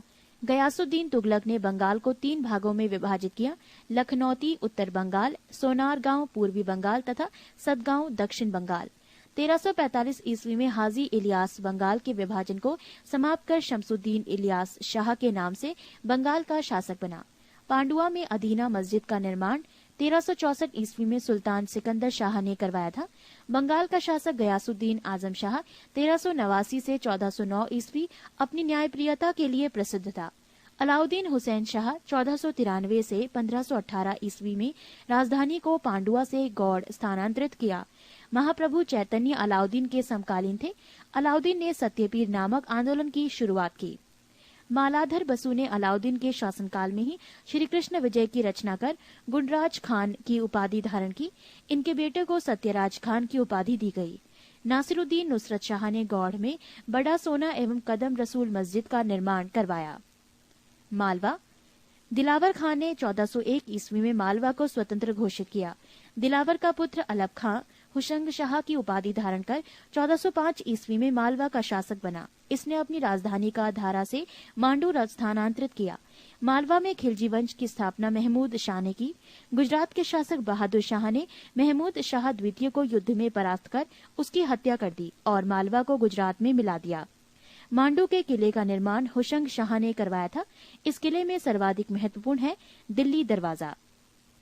पृष्ठ 45। बाज बहादुर एवं रूपमती का महल का निर्माण सुल्तान नासिरुद्दीन शाह द्वारा करवाया गया था। हिंडोला भवन या दरबार हॉल का निर्माण हुशंग शाह के द्वारा करवाया गया था। जहाज महल का निर्माण गयासुद्दीन खिलजी ने मांडू में करवाया था। कुशक महल को महमूद खिलजी ने फतेहाबाद नामक स्थान पर बनवाया था। गुजरात के शासक राजाकर्ण को पराजित कर अलाउद्दीन ने 1297 ईस्वी में इसे दिल्ली सल्तनत में मिला लिया था। 1391 ईस्वी में मोहम्मद शाह तुगलक द्वारा नियुक्त गुजरात का सूबेदार जफर खान ने सुल्तान मुजफ्फर शाह की उपाधि ग्रहण कर 1407 ईस्वी में गुजरात का स्वतंत्र सुल्तान बना। गुजरात के प्रमुख शासक थे अहमद शाह 1411 से 52, महमूद शाह बेगड़ा 1458 से 1511 ईस्वी और बहादुर शाह 1526 से 1537 ईस्वी। अहमद शाह ने आसावल के निकट साबरमती नदी के किनारे अहमदाबाद नामक नगर बसाया और पाटन से राजधानी हटाकर अहमदाबाद को राजधानी बनाया। गुजरात का सबसे प्रसिद्ध शासक महमूद बेगड़ा था। महमूद बेगड़ा ने गिरनार के निकट मुस्तफाबाद नामक नगर और चंपानेर के निकट मोहम्मदाबाद नगर बसाया। 1572 ईस्वी में अकबर ने गुजरात को मुगल साम्राज्य में मिला लिया। मेवाड़। अलाउद्दीन खिलजी ने 1303 ईस्वी में मेवाड़ के गुहिलौत राजवंश के शासक रत्न सिंह को पराजित कर मेवाड़ को दिल्ली सल्तनत में मिला लिया। गुहिलौत वंश की एक शाखा सिसोदिया वंश के हम्पीर देव ने मोहम्मद तुगलक को हराकर पूरे मेवाड़ को स्वतंत्र करा लिया। राणा कुंभा ने 1448 ईस्वी में चित्तौड़ में एक विजय स्तंभ की स्थापना की। खानवा का युद्ध 1527 ईस्वी में राणा सांगा एवं बाबर के बीच हुआ, जिसमें बाबर विजयी हुआ। 1576 ईस्वी में हल्दी घाटी का युद्ध राणा प्रताप एवं अकबर के बीच हुआ, जिसमें अकबर विजयी हुआ। मेवाड़ की राजधानी चित्तौड़गढ़ थी। जहांगीर ने मेवाड़ को मुगल साम्राज्य में मिला लिया। खानदेश। तुगलक वंश के पतन के समय फिरोज शाह तुगलक के सूबेदार मलिक अहमद राजा फारूकी ने नर्मदा एवं ताप्ती नदियों के बीच 1382 ईस्वी में खानदेश की स्थापना की। खानदेश की राजधानी बुरहानपुर थी। इसका सैनिक मुख्यालय असीरगढ़ था। 1601 ईस्वी में अकबर ने खानदेश को मुगल साम्राज्य में मिला लिया। 31 सूफी आंदोलन। जो लोग सूफी संतों से शिष्यता ग्रहण करते थे उन्हें मुरीद कहा जाता था। सूफी जिन आश्रमों में निवास करते थे उन्हें खानकाह या मठ कहा जाता था। सूफियों के धर्म संघ बाशारा इस्लामी सिद्धांत के समर्थक और बेशारा इस्लामी सिद्धांत से बंधे नहीं में विभाजित थे। भारत में चिश्ती एवं सुहरावर्दी सिलसिले की जड़ें काफी गहरी थीं। 1192 ईस्वी में मोहम्मद गौरी के साथ ख्वाजा मोइनुद्दीन चिश्ती भारत आए। इन्होंने यहाँ चिश्ती परंपरा की शुरुआत की। चिश्ती परंपरा का मुख्य केंद्र अजमेर था। चिश्ती परंपरा के कुछ अन्य महत्वपूर्ण संत थे निजामुद्दीन औलिया, बाबा फरीद, बख्तियार काकी एवं शेख बुरहानुद्दीन गरीब। बाबा फरीद बख्तियार काकी के शिष्य थे। बाबा फरीद की रचनाएं गुरु ग्रंथ साहिब में शामिल हैं। पृष्ठ 46। बाबा फरीद के दो महत्वपूर्ण शिष्य थे निजामुद्दीन औलिया एवं अलाउद्दीन साबिर। हजरत निजामुद्दीन औलिया ने अपने जीवन काल में दिल्ली के 7 सुल्तानों का शासन देखा था। इनके प्रमुख शिष्य थे शेख सलीम चिश्ती, अमीर खुसरो और अमीर हसन देहलवी। शेख बुरहानुद्दीन गरीब ने 1340 ईस्वी में दक्षिण भारत के क्षेत्रों में चिश्ती संप्रदाय की शुरुआत की और दौलताबाद को मुख्य केंद्र बनाया। सूफियों के सोहरावर्दी धर्मसंघ या सिलसिला की स्थापना शेख शिहाबुद्दीन उमर सोहरावर्दी ने की, किंतु 1262 ईस्वी में इसके सुदृढ़ संचालन का श्रेय शेख बदरुद्दीन जकारिया को है। इन्होंने सिंध एवं मुल्तान को मुख्य केंद्र बनाया। सोहरावर्दी धर्मसंघ के अन्य प्रमुख संत थे जलालुद्दीन तबरीजी, सैयद सुर्खजोश, बुरहान आदि। सोहरावर्दी सिलसिला ने राज्य के संरक्षण को स्वीकार किया था। शेख अब्दुल्ला सत्तारी ने सत्तारी सिलसिले की स्थापना की थी। इसका मुख्य केंद्र बिहार था। कादरी धर्मसंघ या सिलसिला की स्थापना सैयद अब्दुल कादिर अल जिलानी ने बगदाद में की थी। भारत में इस सिलसिला के प्रवर्तक मोहम्मद गौस थे। इस सिलसिले के अनुयायी गाने बजाने के विरोधी थे। ये लोग शिया मत के विरोधी थे। राजकुमार दारा शाहजहां का ज्येष्ठ पुत्र कादरी सिलसिला के मुल्लाह शाह का भविष्य था। नक्शबंदी धर्मसंघ या सिलसिला की स्थापना ख्वाजा उबैदुल्ला ने की थी। भारत में इस सिलसिला की स्थापना ख्वाजा बकी बिल्लाह ने की थी। भारत में इसके व्यापक प्रचार का श्रेय बकी बिल्लाह के शिष्य अकबर के समकालीन शेख अहमद सरहिंदी को था। फिरदौसी सोहरावर्दी सिलसिला की ही एक शाखा थी जिसका कार्यक्षेत्र बिहार था। इस सिलसिले को शेख शरीफुद्दीन याहिया ने लोकप्रिय बनाया। याहिया ख्वाजा निजामुद्दीन के शिष्य थे। 32 भक्ति आंदोलन। 6ठी शताब्दी ईस्वी में भक्ति आंदोलन का शुरुआत तमिल क्षेत्र से हुई जो कर्नाटक और महाराष्ट्र में फैल गई। भक्ति आंदोलन का विकास 12 अलवार वैष्णव संतों और 63 जिन्नैनार शैव संतों ने किया। शैव संत अप्पार ने पल्लव राजा महेंद्र वर्मन को शैव धर्म स्वीकार करवाया। भक्ति कवि संतों को संत कहा जाता था और उनके 2 समूह थे। प्रथम समूह वैष्णव संत थे जो महाराष्ट्र में लोकप्रिय हुए। वो भगवान विठोबा के भक्त थे। विठोबा पंथ के संत और उनके अनुयायी वरकरी या तीर्थयात्री पंथ कहलाते थे क्योंकि हर वर्ष पंढरपुर की तीर्थ यात्रा पर जाते थे। दूसरा समूह पंजाब एवं राजस्थान के हिंदी भाषी क्षेत्रों में सक्रिय था और इसकी निर्गुण भक्ति हर विशेषता से परे भगवान की भक्ति में आस्था थी। भक्ति आंदोलन को दक्षिण भारत से उत्तर भारत में 12वीं शताब्दी के प्रारंभ में रामानंद के द्वारा लाया गया। बंगाल में कृष्ण भक्ति के प्रारंभिक प्रतिपादकों में विद्यापति ठाकुर और चंडीदास थे। रामानंद की शिक्षा से 2 संप्रदायों का प्रादुर्भाव हुआ, सगुण जो पुनर्जन्म में विश्वास रखता है और निर्गुण जो भगवान के निराकर रूप को पूजता है। सगुण संप्रदाय के सबसे प्रसिद्ध व्याख्याताओं में थे तुलसीदास और नाभादास जैसे रामभक्त और निम्बार्क, वल्लभाचार्य, चैतन्य, सूरदास और मीराबाई जैसे कृष्ण भक्त। निर्गुण संप्रदाय के सबसे प्रसिद्ध प्रतिनिधि थे कबीर, जिन्हें भावी उत्तर भारतीय पंथों का आध्यात्मिक गुरु माना गया है। शंकराचार्य के अद्वैत दर्शन के विरोध में दक्षिण में वैष्णव संतों द्वारा 4 मतों की स्थापना की गई थी। दक्षिण में वैष्णव संतों द्वारा स्थापित 4 मत श्री संप्रदाय, रामानुजाचार्य विशिष्टाद्वैतवाद, ब्रह्म संप्रदाय माधवाचार्य द्वैतवाद, रुद्र संप्रदाय विष्णु स्वामी शुद्ध द्वैतवाद, सनकादि संप्रदाय निम्बकाचार्य द्वैतवाद। पृष्ठ 47। भक्ति आंदोलन के संत रामानुजाचार्य 11वीं शताब्दी। इन्होंने राम को अपना आराध्य माना। इनका जन्म 1017 ईस्वी में मद्रास के निकट पेरुम्बर नामक स्थान पर हुआ था। 1137 ईस्वी में इनकी मृत्यु हो गई। रामानुज ने वेदांत में प्रशिक्षण अपने गुरु कांचीपुरम के यादव प्रकाश से प्राप्त किया था। रामानंद का जन्म 1299 ईस्वी में प्रयाग में हुआ था। इनकी शिक्षा प्रयाग तथा वाराणसी में हुई। इन्होंने अपना संप्रदाय सभी जातियों के लिए खोल दिया। रामानुज की भांति इन्होंने भी भक्ति को मोक्ष का एकमात्र साधन स्वीकार किया। इन्होंने मर्यादा पुरुषोत्तम राम एवं सीता की आराधना को समाज के समक्ष रखा। इनके प्रमुख शिष्य थे रैदास, हरिजन, कबीर, जुलाहा, धन्ना, जाट, सेना, नाई, पीपा, राजपूत। कबीर का जन्म 1425 ईस्वी में एक विधवा ब्राह्मणी के गर्भ से हुआ था। लोक लज्जा के भय से उसने नवजात शिशु को वाराणसी में लहरतारा के पास एक तालाब के समीप छोड़ दिया। जुलाहा, नीरू तथा उसकी पत्नी नीमा इस नवजात शिशु को अपने घर ले आए। इस बालक का नाम कबीर रखा गया। इन्होंने राम, रहीम, हजरत, अल्लाह आदि को एक ही ईश्वर के अनेक रूप माने। इन्होंने जाति प्रथा, धार्मिक कर्मकांड, बाह्य आडंबर, मूर्ति पूजा, जप तप, अवतारवाद आदि का घोर विरोध करते हुए एकेश्वरवाद में आस्था व्यक्त की एवं निराकार ब्रह्मा की उपासना को महत्व दिया। निर्गुण भक्ति धारा से जुड़े कबीर ऐसे प्रथम भक्त थे जिन्होंने संत होने के बाद भी पूर्णतः गृहस्थ जीवन का निर्वाह किया। इनके अनुयायी कबीर पंथी कहलाए। कबीर के उपदेश सबद सिखों के आदि ग्रंथ में संग्रहित हैं। गुरु नानक का जन्म 1469 ईस्वी में अविभाजित पंजाब के तलवंडी नामक स्थान पर हुआ था, जो अब ननकाना साहिब के नाम से विख्यात है। उनकी माता का नाम तृप्ता देवी था, पिता का नाम कालूराम था। बटाला के मूलराज खत्री की बेटी सुलक्षणी से उनका विवाह हुआ। उन्होंने देश का 5 बार चक्कर लगाया, जिसे उदासीस कहा जाता है। उन्होंने कीर्तनों के माध्यमों से उपदेश दिए। अपने जीवन के अंतिम क्षणों में उन्होंने रावी नदी के किनारे करतारपुर में अपना डेरा मठ स्थापित किया। अपने जीवन काल में ही उन्होंने आध्यात्मिक आधार पर अपने पुत्रों की जगह अपने शिष्य भाई लहना अंगद की अपना उत्तराधिकारी नियुक्त किया।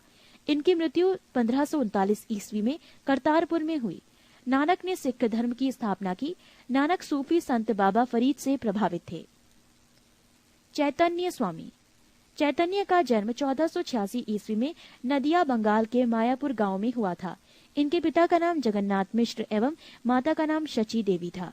पाठशाला में चैतन्य को निर्माई पंडित कहा जाता था। इन्होंने गोसाई संघ की स्थापना की और साथ ही संकीर्तन प्रथा को जन्म दिया। इनके दार्शनिक सिद्धांत को अचिंत्य भेदाभेदवाद के नाम से जाना जाता है। सन्यासी बनने के बाद बंगाल छोड़कर पुरी उड़ीसा चले गए, जहां उन्होंने 2 दशक तक भगवान जगन्नाथ की उपासना की। श्रीमद वल्लभाचार्य का जन्म 1479 ईस्वी में चंपारणीय वाराणसी में हुआ था। इनके पिता का नाम लक्ष्मण भट्ट तथा माता का नाम यल मगरु था। इनका विवाह महालक्ष्मी के साथ हुआ। इनके 2 पुत्र थे, गोपीनाथ जन्म 1511 ईस्वी तथा विठलनाथ जन्म 1516 ईस्वी थे। इन्होंने गंगा यमुना संगम के समीप अरैल नामक स्थान पर अपना निवास स्थान बनाया। वल्लभाचार्य ने भक्ति साधना पर विशेष जोर दिया।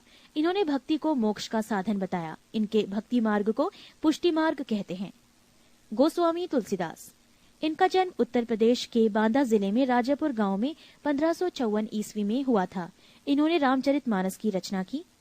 धन्ना का जन्म 1415 ईस्वी में एक जाट परिवार में हुआ था। राजपुताना से बनारस आकर ये रामानंद के शिष्य बन गए। कहा जाता है कि इन्होंने भगवान की मूर्ति को हठात भोजन कराया था। पृष्ठ 48। रैदास ये जाति से चमार थे। ये रामानंद से 12 शिष्यों में एक थे। इनके पिता का नाम रघु तथा माता का नाम गुरविनिया था। ये जूता बनाकर जीविकोपार्जन करते थे। मीराबाई ने इन्हें अपना गुरु माना है। इन्होंने रायदासी संप्रदाय की स्थापना की। दादू दयाल ये कबीर के अनुयायी थे। इनका जन्म 1554 ईस्वी में अहमदाबाद में हुआ था। इनका संबंध धुनिया जाति से था। सांभर में आकर इन्होंने ब्रह्म संप्रदाय की स्थापना की। अकबर ने धार्मिक चर्चा के लिए इन्हें एक बार फतेहपुर सीकरी बुलाया था। इन्होंने निपख नामक आंदोलन की शुरुआत की। 33 मुगल साम्राज्य। मुगल वंश का संस्थापक बाबर था। बाबर एवं उत्तरवर्ती मुगल शासक तुर्क एवं सुन्नी मुसलमान थे। बाबर ने मुगल वंश की स्थापना के साथ ही पद पादशाही की स्थापना की, जिसके तहत शासक को बादशाह कहा जाता था। बाबर 1526 से 1530 ईस्वी। बाबर का जन्म 24 फरवरी 1483 ईस्वी में हुआ था। बाबर के पिता उमर शेख मिर्जा फरगाना नामक छोटे राज्यों के शासक थे। बाबर फरगाना की गद्दी पर 8 जून 1494 ईस्वी में बैठा। बाबर ने 1507 ईस्वी में बादशाह की उपाधि धारण की, जिसे अब तक किसी तैमूर शासक ने धारण नहीं की थी। बाबर के 4 पुत्र थे, हुमायूं, कामरान, अस्करी तथा हिंदाल।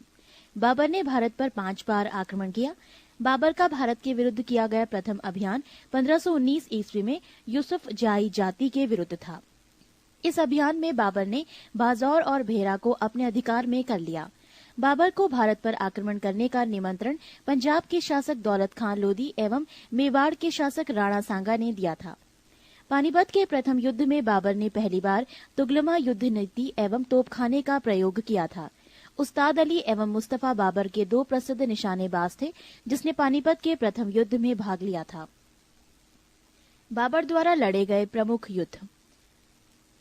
पानीपत का प्रथम युद्ध। वर्ष 21 अप्रैल 1526 ईस्वी। पक्ष इब्राहिम लोदी एवं बाबर। परिणाम बाबर विजयी। खानवा का युद्ध। वर्ष 17 मार्च 1527 ईस्वी। पक्ष राणा सांगा एवं बाबर। परिणाम बाबर विजयी। चंदेरी का युद्ध। वर्ष 29 जनवरी 1528 ईस्वी। पक्ष मेदिनी राय एवं बाबर। परिणाम बाबर विजयी। घाघरा का युद्ध। वर्ष 6 मई 1529 ईस्वी। पक्ष अफगानों एवं बाबर। परिणाम बाबर विजयी। बाबर को अपनी उदारता के लिए कलंदर की उपाधि दी गई। खानवा युद्ध में विजय के बाद बाबर ने गाजी की उपाधि धारण की थी। 30 जनवरी 1528 को जहर दे देने के कारण राणा सांगा की मृत्यु हो गई। करीब 48 वर्ष की आयु में 26 दिसंबर 1530 ईस्वी को आगरा में बाबर की मृत्यु हो गई। प्रारंभ में बाबर के शव को आगरा के आराम बाग में दफनाया गया। बाद में काबुल में उसके द्वारा चुने गए स्थान पर दफनाया गया। बाबर ने अपनी आत्मकथा बाबरनामा की रचना की, जिसका अनुवाद बाद में फारसी भाषा में अब्दुल रहीम खान खाना ने किया। बाबर को मुबैयान नामक पद्य शैली का भी जन्मदाता माना जाता है। बाबर प्रसिद्ध नक्शबंदी सूफी ख्वाजा उबैदुल्ला अहरार का अनुयायी था। बाबर का उत्तराधिकारी हुमायूं हुआ। पृष्ठ 49। हुमायूं 1530-1556 ईस्वी। नसरुद्दीन हुमायूं 29 दिसंबर 1530 ईस्वी को आगरा में 23 वर्ष की अवस्था में सिंहासन पर बैठा। गद्दी पर बैठने से पहले हुमायूं बदख्शां का सूबेदार था।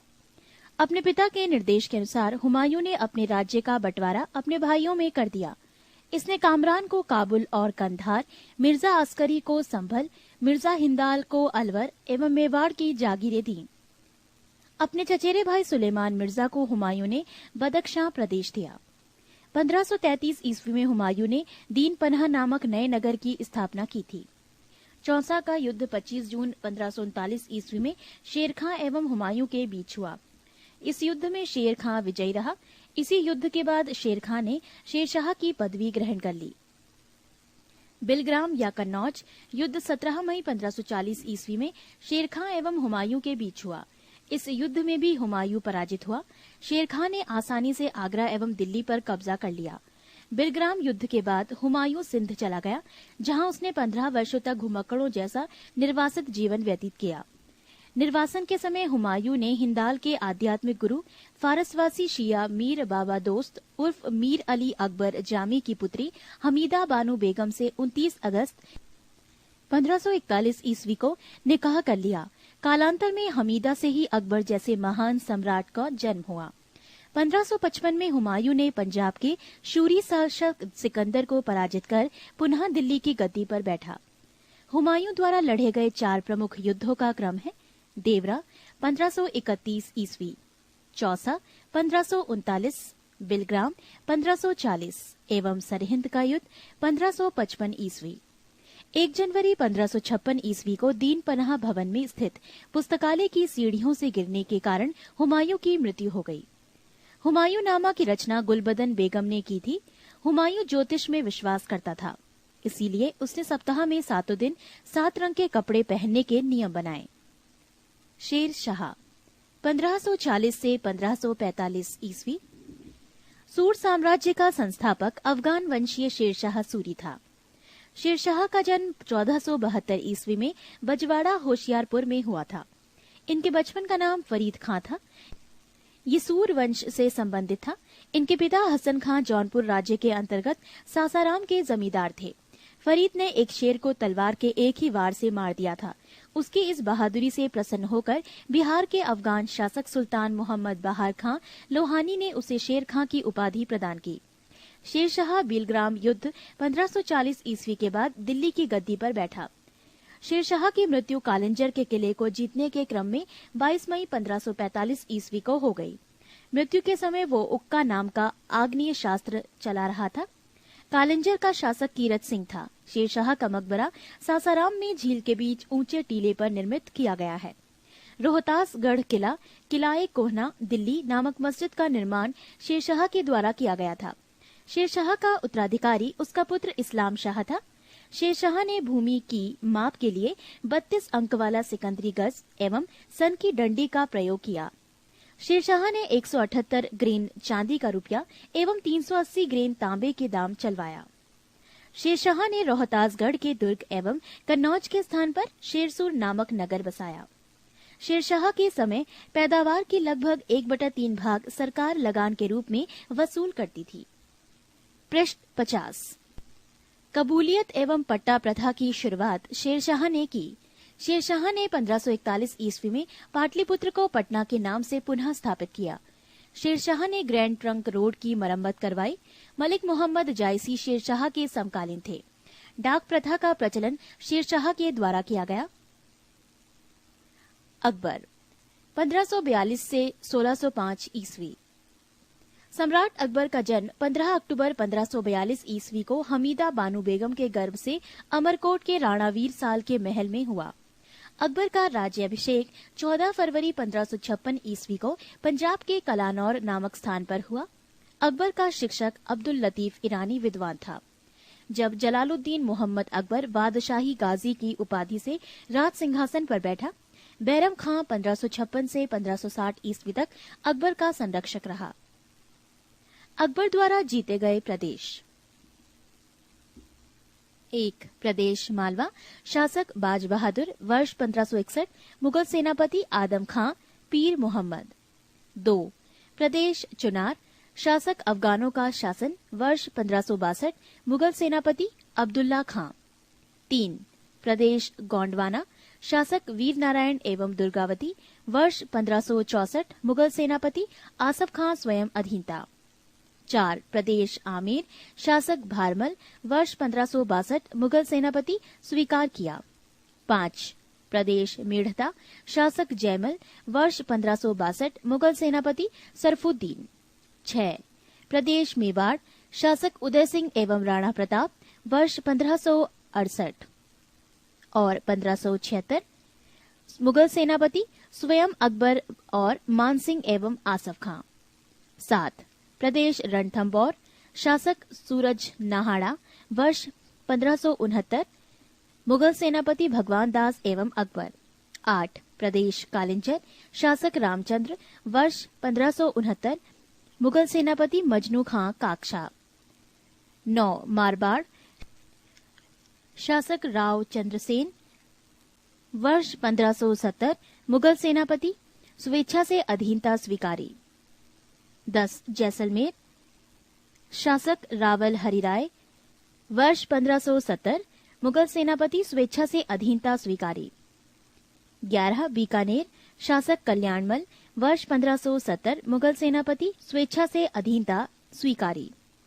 12. गुजरात, शासक मुजफ्फर खां तृतीय, वर्ष 1571, मुगल सेनापति खाने आजम सम्राट अकबर। 13.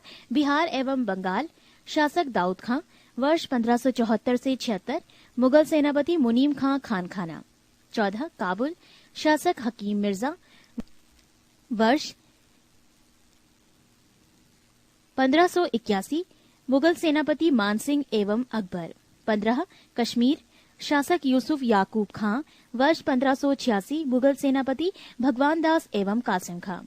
16 प्रदेश उड़ीसा, शासक निसार खां वर्ष 1592, मुगल सेनापति मानसिंह। 17 प्रदेश सिंध, शासक जानी बेग वर्ष 1593, मुगल सेनापति अब्दुल रहीम खानखाना। 18 प्रदेश बलूचिस्तान, शासक पन्नी अफगान वर्ष 1595, मुगल सेनापति मीर मासूम। 19 प्रदेश कंधार, शासक मुजफ्फर हुसैन वर्ष 1595, मुगल सेनापति शाह बेग। दक्षिण भारत। 1 प्रदेश खानदेश, शासक अली खां वर्ष 1591, मुगल सेनापति स्वेच्छा से अधीनता स्वीकारी। 2 दौलताबाद, शासक चांद बीबी वर्ष 1599, मुगल सेनापति मुराद अब्दुल रहीम खानखाना अब्दुल फजल अकबर।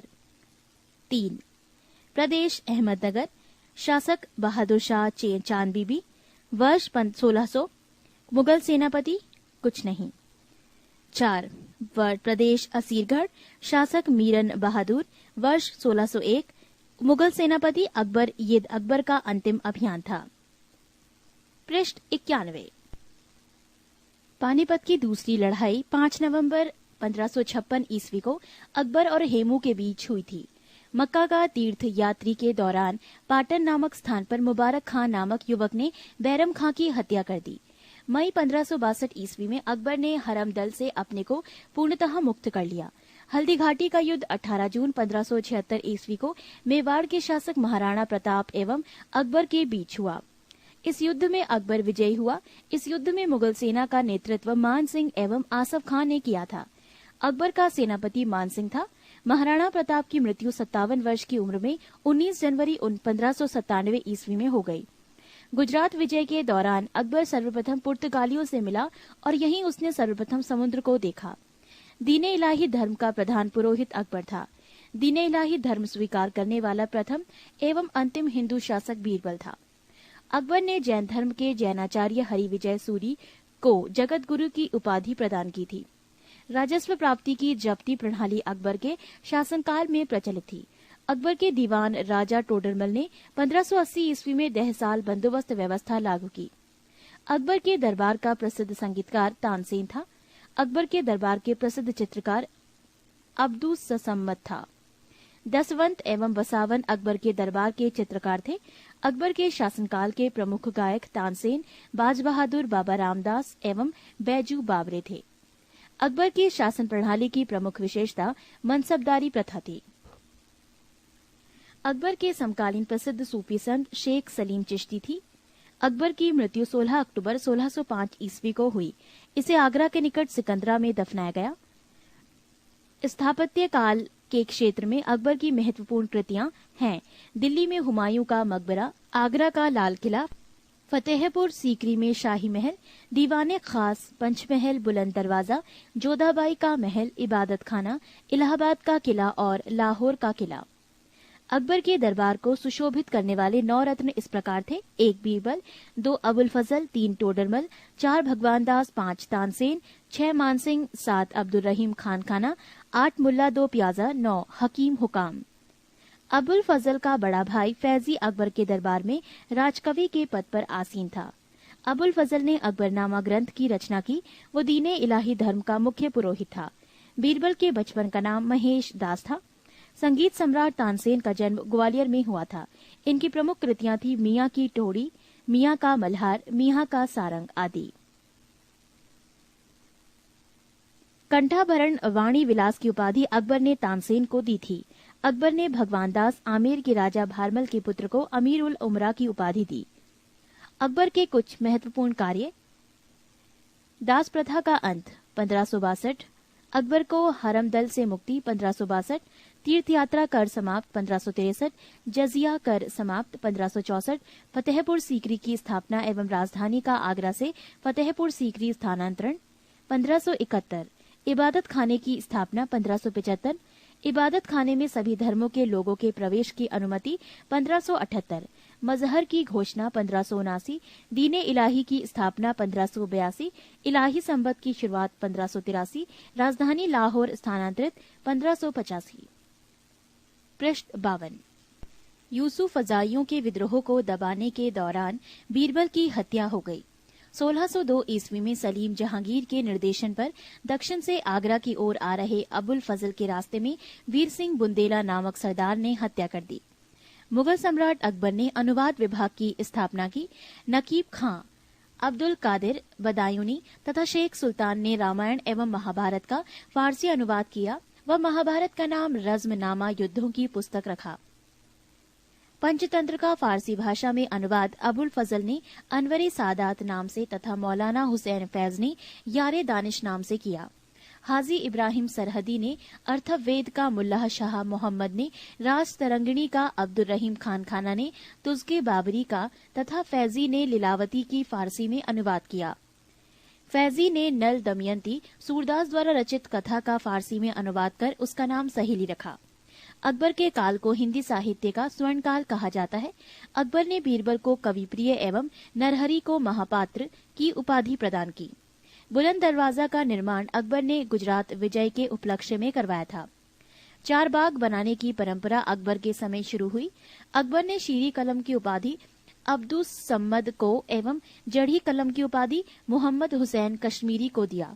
नोट: मुगलों की राजकीय भाषा फारसी थी। जहांगीर 1605 से 1627 ईस्वी।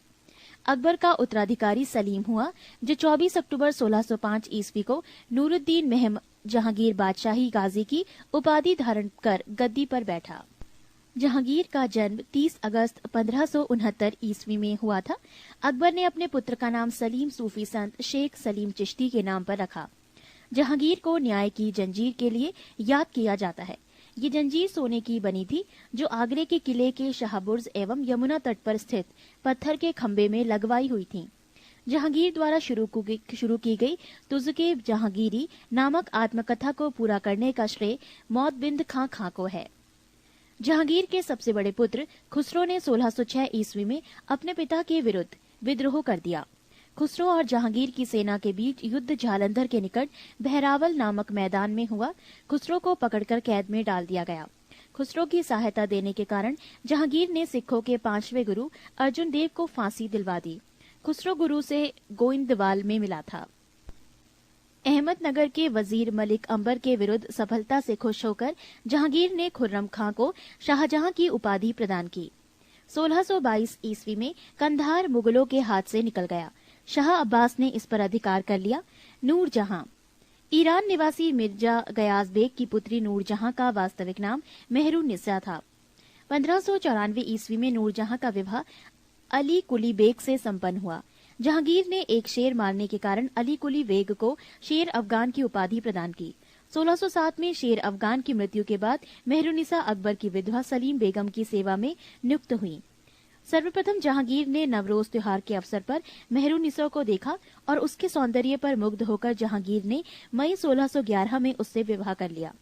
विवाह के पश्चात जहांगीर ने उसे नूरमहल एवं नूरजहां की उपाधि प्रदान की। नूरजहां के सम्मान में जहांगीर ने चांदी के सिक्के जारी किए। पृष्ठ 53। जहांगीर ने गियास बेग को शाही दीवान बनाया एवं इत्मादुद्दौला की उपाधि दी। लाडली बेगम शेर अफगान एवं मेहरुन्निसा की पुत्री थी, जिसकी शादी जहांगीर के पुत्र शहरयार के साथ हुई थी। नूरजहां की मां असमत बेगम ने गुलाब से इत्र निकालने की विधि खोजी थी। महावत खां ने झेलम नदी के तट पर 1626 ईस्वी में जहांगीर, नूरजहां एवं उसके भाई आसफ खां को बंदी बना लिया था। जहांगीर के 5 पुत्र थे, 1 खुसरो, 2 परवेज, 3 खुर्रम, 4 शहरयार, 5 जहांदार। 28 अक्टूबर 1627 ईस्वी को भीमवार नामक स्थान पर जहांगीर की मृत्यु हो गई। उसे शाहदरा लाहौर में रावी नदी के किनारे दफनाया गया। मुगल चित्रकला अपने चरमोत्कर्ष पर जहांगीर के शासन काल में पहुंची। जहांगीर के दरबार के प्रमुख चित्रकार थे आगा रजा, अबुल हसन, मोहम्मद नासिर, मोहम्मद मुराद, उस्ताद मंसूर, बिशनदास मनोहर एवं गोवर्धन, फारूक बेग और दौलत। जहांगीर ने आगा रजा के नेतृत्व में आगरा में एक चित्रणशाला की स्थापना की। उस्ताद मंसूर एवं अबुल हसन को जहांगीर ने क्रमशः नादिरुल अस एवं नादिरुज़्ज़म्मा की उपाधि प्रदान की।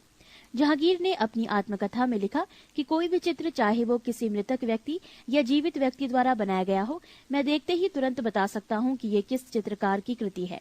यदि किसी चेहरे पर आंख किसी एक चित्रकार ने, बहु किसी और ने बनाई हो, तो ये भी जान लेता हूँ कि आंख किसने और बहु किसने बनाई है। जहांगीर के समय को चित्रकाल का स्वर्णकाल कहा जाता है। इत्मादुद्दौला का मकबरा 1626 ईस्वी में नूरजहां बेगम ने बनवाया।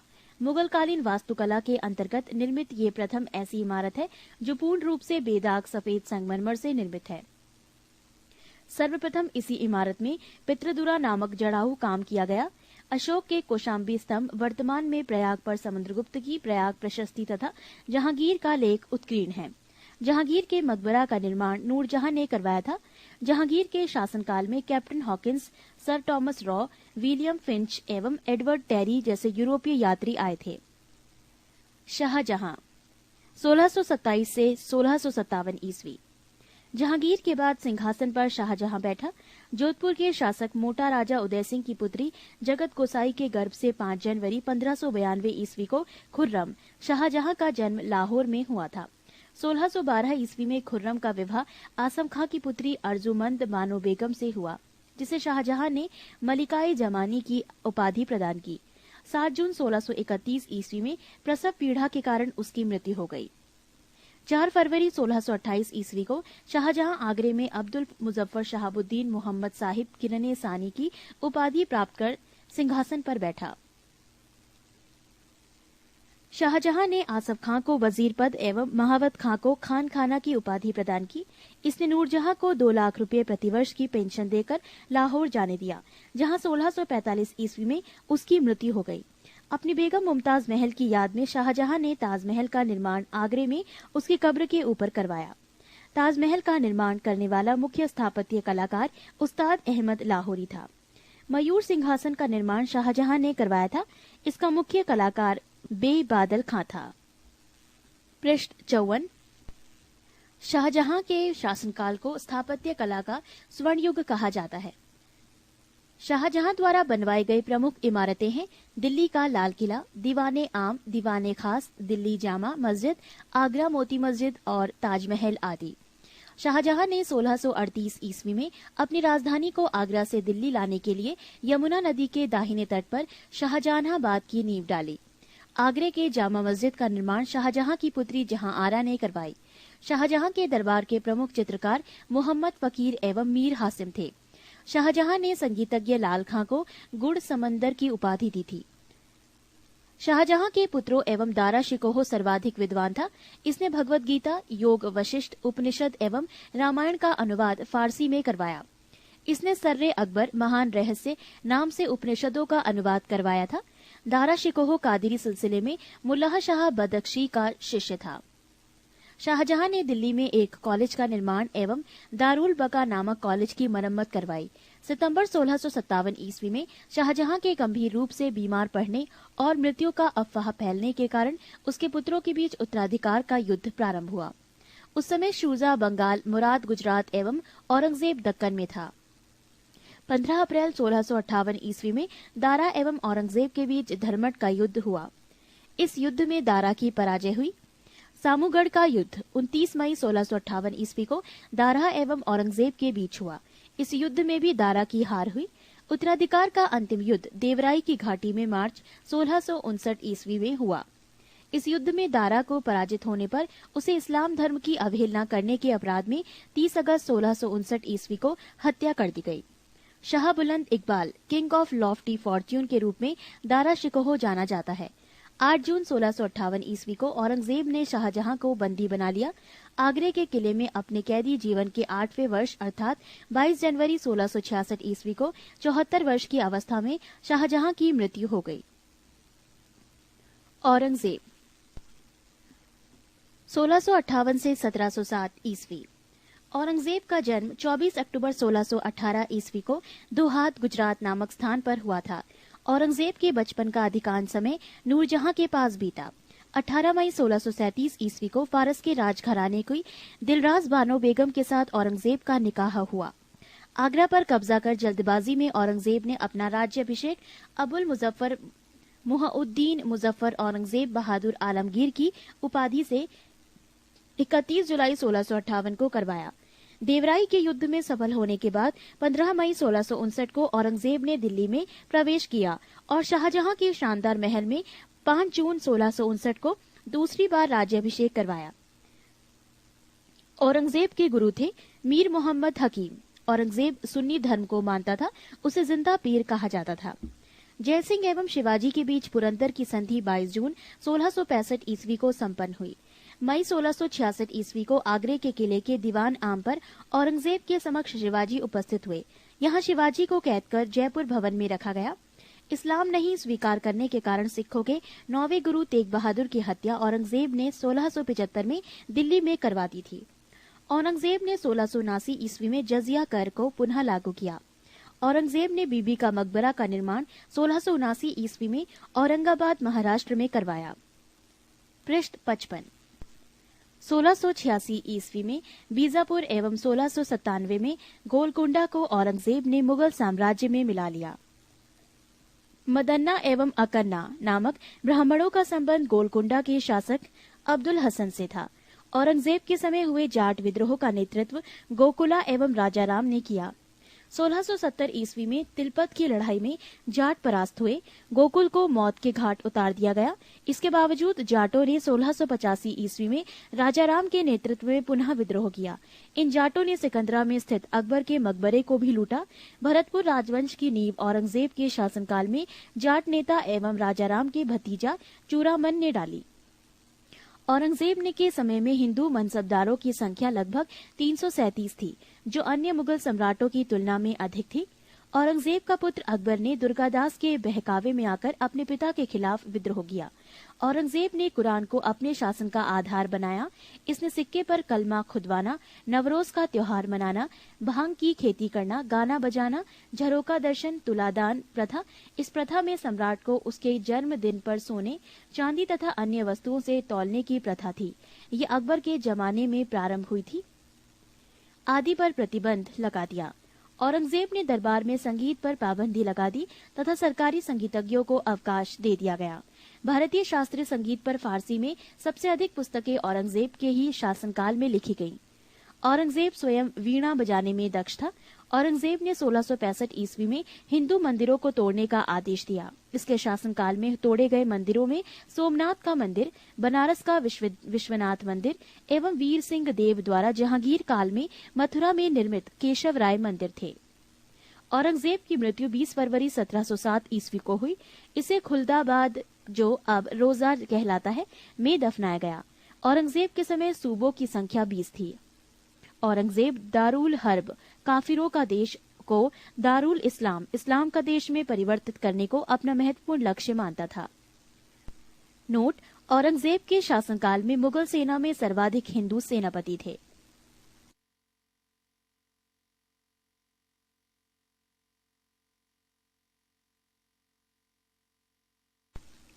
चौतीस, मुगल शासन व्यवस्था। मंत्री परिषद को वजारत कहा जाता था। बाबर के शासनकाल में वजीर पद काफी महत्वपूर्ण था। सम्राट के बाद शासन के कार्यों को संचालित करने वाला सबसे महत्वपूर्ण अधिकारी वकील था, जिसके कर्तव्यों को अकबर ने दीवान मीर बख्शी, सद्र उस सद्र एवं मीर समन में विभाजित कर दिया। औरंगजेब के समय में असद खान ने सर्वाधिक 31 वर्षों तक दीवान के पद पर कार्य किया। मीर बख्शी द्वारा सरखत नाम के पत्र पर हस्ताक्षर के बाद ही सेना को हर महीने वेतन मिल पाता था।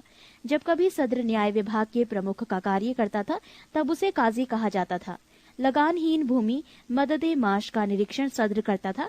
सम्राट के घरेलू विभागों का प्रधान मीर समान कहलाता था। मुगल काल के प्रमुख अधिकारी एवं कार्य: पद सूबेदार, कार्य प्रांतों में शांति स्थापित करना तथा प्रांत कार्यकारिणी का प्रधान। दीवान, कार्य प्रांतीय राजस्व का प्रधान सीधे शाही दीवान के प्रति जवाबदेह। बख्शी, कार्य प्रांतीय सैन्य प्रधान। फौजदार, जिले का प्रधान फौजी अधिकारी। आमिल या अमलगुजार, जिले का प्रमुख राजस्व अधिकारी। कोतवाल, नगर प्रधान, शिकदार, परगने का प्रमुख अधिकारी, आमिल, ग्राम के कृषकों से प्रत्यक्ष संबंध बनाना एवं लगान निर्धारित करना। प्रश्न 56। सूचना एवं गुप्तचर विभाग का प्रधान दरोगाए डाक चौकी कहलाता था। शरीयत के प्रतिकूल कार्य करने वालों को रोकना, आम जनता के दुष्चरित्रता से बचाने का कार्य मोहतासिब नामक अधिकारी करता था। प्रशासन की दृष्टि से मुगल साम्राज्य का बंटवारा सूबों में, सूबों का सरकार में, सरकार का परगना या महाल में, महाल का जिला या दस्तूर में और दस्तूर ग्राम में बटे थे। प्रशासन की सबसे छोटी इकाई ग्राम थी, जिसे मावदा या दीही कहते थे। मावदा के अंतर्गत छोटी छोटी बस्तियों को नागला कहा जाता था। शाहजहां के शासनकाल में सरकार एवं परगना के मध्य चकला ग्राम की एक नई इकाई की स्थापना की गई थी। भूमिकर के विभाजन के आधार पर मुगल साम्राज्य की समस्त भूमि 3 वर्गों में विभाजित थी। 1 खालसा भूमि, प्रत्यक्ष रूप से बादशाह के नियंत्रण में। 2 जागीर भूमि, तनख्वाह के बदले दी जाने वाली भूमि। 3 सयूरगल या मददे माश, अनुदान में दी गई लगानहीन भूमि, इसे मिल्क भी कहा जाता था। शेरशाह द्वारा भूराजस्व हेतु अपनाई जाने वाली पद्धति राई का उपयोग अकबर ने भी किया था। अकबर के द्वारा करोड़ी नामक अधिकारी की नियुक्ति 1573 ईस्वी में की गई थी। इसे अपने क्षेत्र से 1 करोड़ दाम वसूल करना होता था। 1580 ईस्वी में अकबर ने दहसाला नाम की नवीन कर प्रणाली प्रारंभ की। इस व्यवस्था को टोडरमल बंदोबस्त भी कहा जाता है। इस व्यवस्था के अंतर्गत भूमि को 4 भागों में विभाजित किया गया। 1 पोलज, इसमें नियमित रूप से खेती होती थी, वर्ष में 2 बार फसल। 2 परती, इस भूमि पर 1 या 2 वर्ष के अंतराल पर खेती की जाती थी। 3 चाचर, इस पर 3 से 4 वर्ष के अंतराल पर खेती की जाती थी। 4 बंजर, ये खेती योग्य भूमि नहीं थी, इस पर लगान नहीं वसूला जाता था। 1570 से 71 ईस्वी में टोडरमल ने खालसा भूमि पर भू राजस्व की नवीन प्रणाली जब्ती प्रारंभ की। इसमें कर निर्धारण की 2 श्रेणी थी, एक को तख्शीस एवं दूसरे को तहसील कहते थे। औरंगजेब ने अपने शासनकाल में नस्क प्रणाली को अपनाया और भू राजस्व की राशि को उपज का आधा कर दिया। मुगल काल में कृषक 3 वर्गों में विभाजित थे। 1 खुदकाश्त, ये किसान उसी गांव की भूमि पर खेती करते थे जहां के वो निवासी थे। 2 पाही काश्त, ये दूसरे गांव जाकर कृषि कार्य करते थे। 3 मुजारियन, खुदकाश्त कृषकों से भूमि किराए पर लेकर कृषि कार्य करते थे। मुगल काल में रुपये की सर्वाधिक ढलाई औरंगजेब के समय में हुई। आना सिक्के का प्रचलन शाहजहां ने करवाया। जहांगीर ने अपने समय में सिक्कों पर अपनी आकृति बनवाई, साथ ही उस पर अपना एवं नूरजहां का काम अंकित करवाया। सबसे बड़ा सिक्का शनसब सोना का था। स्वर्ण का सबसे प्रचलित सिक्का इलाही था। मुगलकालीन अर्थव्यवस्था का आधार चांदी का रुपया था। दैनिक लेन देन के लिए तांबे के दाम का प्रयोग होता था। 1 रुपया में 40 दाम होते थे। मुगल सेना 4 भागों में विभक्त थी। 1 पैदल सेना, 2 घुड़सवार सेना, 3 तोपखाना और 4 हाथी सेना। मुगलकालीन सैन्य व्यवस्था पूर्णतः मनसबदारी प्रथा पर आधारित थी। इसे अकबर ने प्रारंभ किया था। पृष्ठ 57। 10 से 500 तक मनसब प्राप्त करने वाले मनसबदार, 500 से 2500 तक मनसब प्राप्त करने वाले उमरा एवं 2500 से ऊपर तक मनसब प्राप्त करने वाले अमीर आजम कहलाते थे। जात से व्यक्ति के वेतन एवं प्रतिष्ठा का ज्ञान होता था। सवार पद से घुड़सवार दस्तों की संख्या का ज्ञान होता था। जहांगीर ने सवार पद में 2 अस्पा एवं सिंह अस्पा की व्यवस्था की। सर्वप्रथम ये पद महाबत खां को दिया गया। मुगलकालीन लगान वसूल करने की व्यवस्थाएं। गल्ला बख्शी, इसमें फसल का कुछ भाग सरकार द्वारा ले लिया जाता था। नसक, इसमें खड़ी फसल के आधार पर लगान का अनुमान लगाकर फसल कटने पर उसे ले लिया जाता था। ये व्यवस्था बंगाल में थी। जब्ती, इसमें बोई गई फसल के आधार पर लगान का निश्चय किया जाता था, जो नकद लिया जाता था। 35 मराठों का उत्कर्ष। मराठा साम्राज्य का संस्थापक शिवाजी थे। शिवाजी का जन्म 6 अप्रैल 1627 ईस्वी में शिवनेर दुर्ग यानी जुन्नार के समीप में हुआ था। शिवाजी के पिता का नाम शाहजी भोसले एवं माता का नाम जीजाबाई था। शाहजी भोसले की दूसरी पत्नी का नाम तुकाबाई मोहिते था। शिवाजी के गुरु कोंडदेव थे। आध्यात्मिक क्षेत्र में शिवाजी के आचरण पर गुरु रामदास का काफी प्रभाव था। शिवाजी का विवाह साईबाई निम्बालकर से 1640 ईस्वी में हुआ। शाहजी ने शिवाजी को पूना की जागीर प्रदान कर स्वयं बीजापुर रियासत में नौकरी कर ली। अपने सैन्य अभियान के अंतर्गत 1644 ईस्वी में शिवाजी ने सर्वप्रथम बीजापुर के तोरण नामक पहाड़ी किले पर अधिकार किया। 1656 ईस्वी में शिवाजी ने रायगढ़ को अपनी राजधानी बनाया। बीजापुर के सुल्तान ने अपने योग्य सेनापति अफजल खां को सितंबर 1665 ईस्वी में शिवाजी को पराजित करने के लिए भेजा। शिवाजी ने अफजल खां की हत्या कर दी। शिवाजी ने सूरत को 1664 ईस्वी एवं 1679 ईस्वी में लूटा। पुरंदर की संधि 1665 ईस्वी में महाराजा जयसिंह एवं शिवाजी के मध्य संपन्न हुई। 1672 ईस्वी में शिवाजी ने पन्हाला दुर्ग को बीजापुर से छीना। 5 जून 1674 ईस्वी को शिवाजी ने रायगढ़ में वाराणसी काशी के प्रसिद्ध विद्वान श्री गंगा भट्ट द्वारा अपना राज्य अभिषेक करवाया। मूल रूप से गंगा भट्ट महाराष्ट्र का एक सम्मानित ब्राह्मण था जो लंबे समय से वाराणसी में रह रहा था। शिवाजी को औरंगजेब ने मई 1666 ईस्वी में जयपुर भवन में कैद कर लिया, जहां से वो 16 अगस्त 1666 ईस्वी में भाग निकले।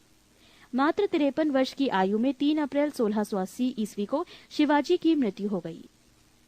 महाराष्ट्र के प्रमुख संत। 1. ज्ञानदेव या ज्ञानेश्वर 1271 से 1296। महाराष्ट्र में भक्ति आंदोलन के जनक, मराठी भाषा और साहित्य के संस्थापक, भगवत गीता पर भवार्थ दीपिका नामक बृहत टीका लिखी, जिसे सामान्य रूप से ज्ञानेश्वरी के नाम से जाना जाता है। 2. नामदेव 1270 से 1350। इनके आराध्य देव पांढरपुर के विठोबा या विठल विष्णु के रूप थे। विठोबा या विठल की उपासना को बरकरी संप्रदाय के नाम से जाना जाता है, जिसकी स्थापना नामदेव ने की थी। 3. एकनाथ 1533 से 1599। इन्होंने रामायण पर भावार्थ रामायण नामक टीका लिखी। 4. तुकाराम 1598 से 1650। इन्होंने भक्तिपरक कविताएं लिखी, जिन्हें अम्भग कहा जाता है। ये अभंग भक्तिपरक काव्य के ज्योति पुंज हैं। 5. रामदास 1608 से 1681। महाराष्ट्र के अंतिम महान संत कवि। दशबोध उनकी रचनाओं और उपदेशों का संकलन है। पृष्ठ 58। शिवाजी के मंत्रिमंडल को अष्टप्रधान कहा जाता था। अष्टप्रधान में पेशवा का पद सर्वाधिक महत्वपूर्ण एवं सम्मान का होता था। अष्टप्रधान में निम्न पद थे। 1. पेशवा प्रधानमंत्री, राज्य का प्रशासन एवं अर्थव्यवस्था की देखरेख। 2. सरी ए नौबत सेनापति, सैन्य प्रधान। 3. अमात्य राजस्व मंत्री, आय व्यय का लेखा जोखा। 4. वाक्यानवीस, सूचना गुप्तचर एवं संधि विग्रह के विभागों का अध्यक्ष। 5. चिटनिस, राजकीय पत्रों को पढ़कर उसकी भाषा शैली को देखना। 6. सुमंत, विदेश मंत्री। 7. पंडित राव, धार्मिक कार्यों के लिए तिथि का निर्धारण। 8. न्यायाधीश, न्याय विभाग का प्रधान। शिवाजी ने दरबार में मराठी को भाषा के रूप में प्रयोग किया। शिवाजी की सेना 3 महत्वपूर्ण भागों में विभक्त थी। 1. पागा सेना, नियमित घुड़सवार सैनिक। 2. सिहलदार, अस्थायी घुड़सवार सैनिक। 3. पैदल सेना। शिवाजी की कर व्यवस्था मलिक अंबर की कर व्यवस्था पर आधारित थी। शिवाजी ने रस्सी द्वारा माप की व्यवस्था के स्थान पर काठी एवं मानक छड़ी के प्रयोग को आरंभ किया। शिवाजी के समय कुल उपज का 33% भाग राजस्व के रूप में वसूला जाता था, जो बढ़कर 40% हो गया था। चौथ एवं सरदेश मुखी नामक कर शिवाजी के द्वारा लगाया गया। चौथ किसी एक क्षेत्र को बर्बाद न करने के बदले दी जाने वाली रकम को कहा गया है। सरदेश मुखी, इसके हक का दावा करके शिवाजी स्वयं को सर्वश्रेष्ठ देशमुख प्रस्तुत करना चाहते थे।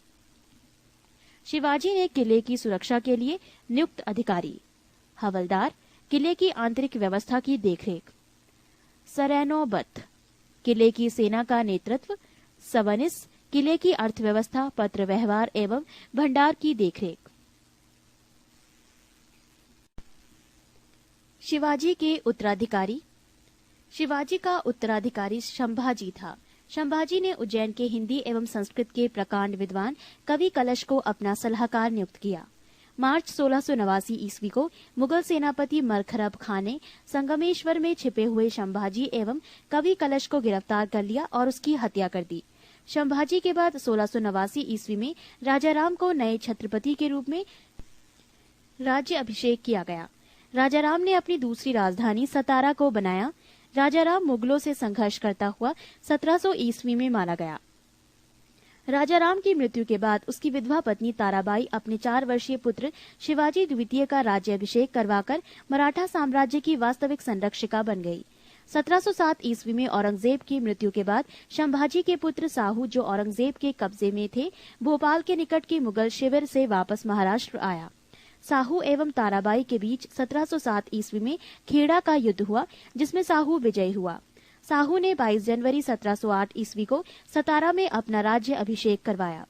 साहू के नेतृत्व में नवीन मराठा साम्राज्यवाद के प्रवर्तक पेशवा लोग थे, जो साहू के पैतृक प्रधानमंत्री थे।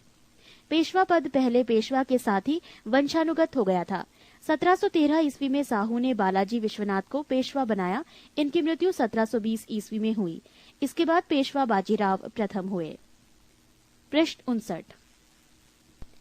पेशवा बाजीराव प्रथम ने मुगल साम्राज्य की कमजोर हो रही स्थिति का फायदा उठाने के लिए साहू को उत्साहित करते हुए कहा कि आओ, हम इस पुराने वृक्ष के खोखले तने पर प्रहार करें। शाखाएं तो स्वयं गिर जाएंगी। हमारे प्रयत्नों से मराठा पताका कृष्णा नदी से अटक तक फहराने लगेगी। उत्तर में साहू ने कहा, निश्चित रूप से ही आप इसे हिमालय के पार गाड़ देंगे। निसंदेह आप योग्य पिता के योग्य पुत्र हैं। पालखेड़ा का युद्ध 7 मार्च 1728 ईस्वी बाजीराव प्रथम एवं निजामुल मुल्क के बीच हुआ, जिसमें निजाम की हार हुई। निजाम के साथ मुंशी शिवगांव की संधि हुई।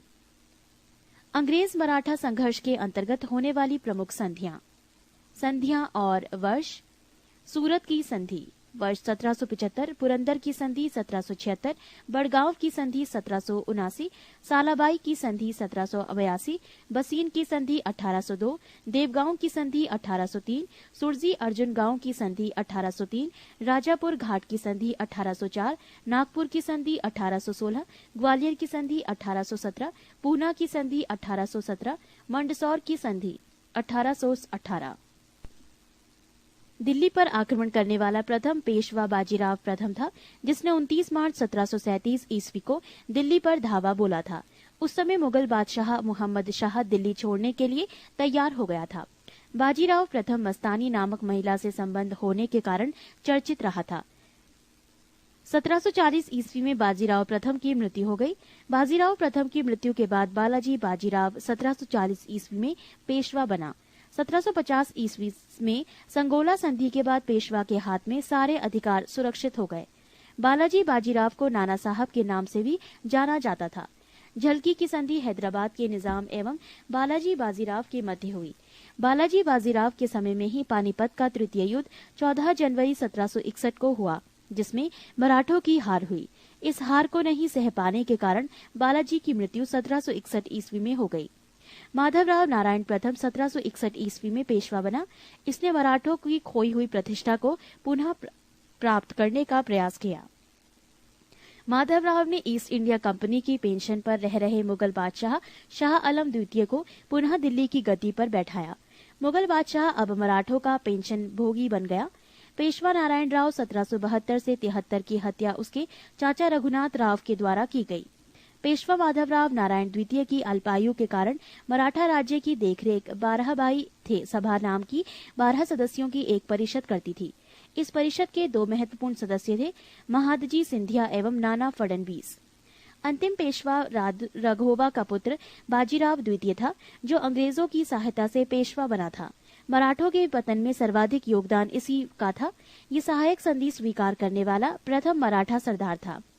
प्रथम आंग्ल मराठा युद्ध 1775 से 82 ईस्वी तक चला। इसके बाद 1776 ईस्वी में पुरंदर की संधि हुई। इसके तहत कंपनी ने रघुनाथ राव के समर्थन को वापस ले लिया।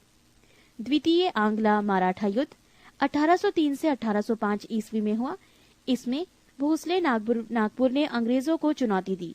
इसके फलस्वरूप 7 सितंबर 1803 ईस्वी को देवगांव की संधि हुई।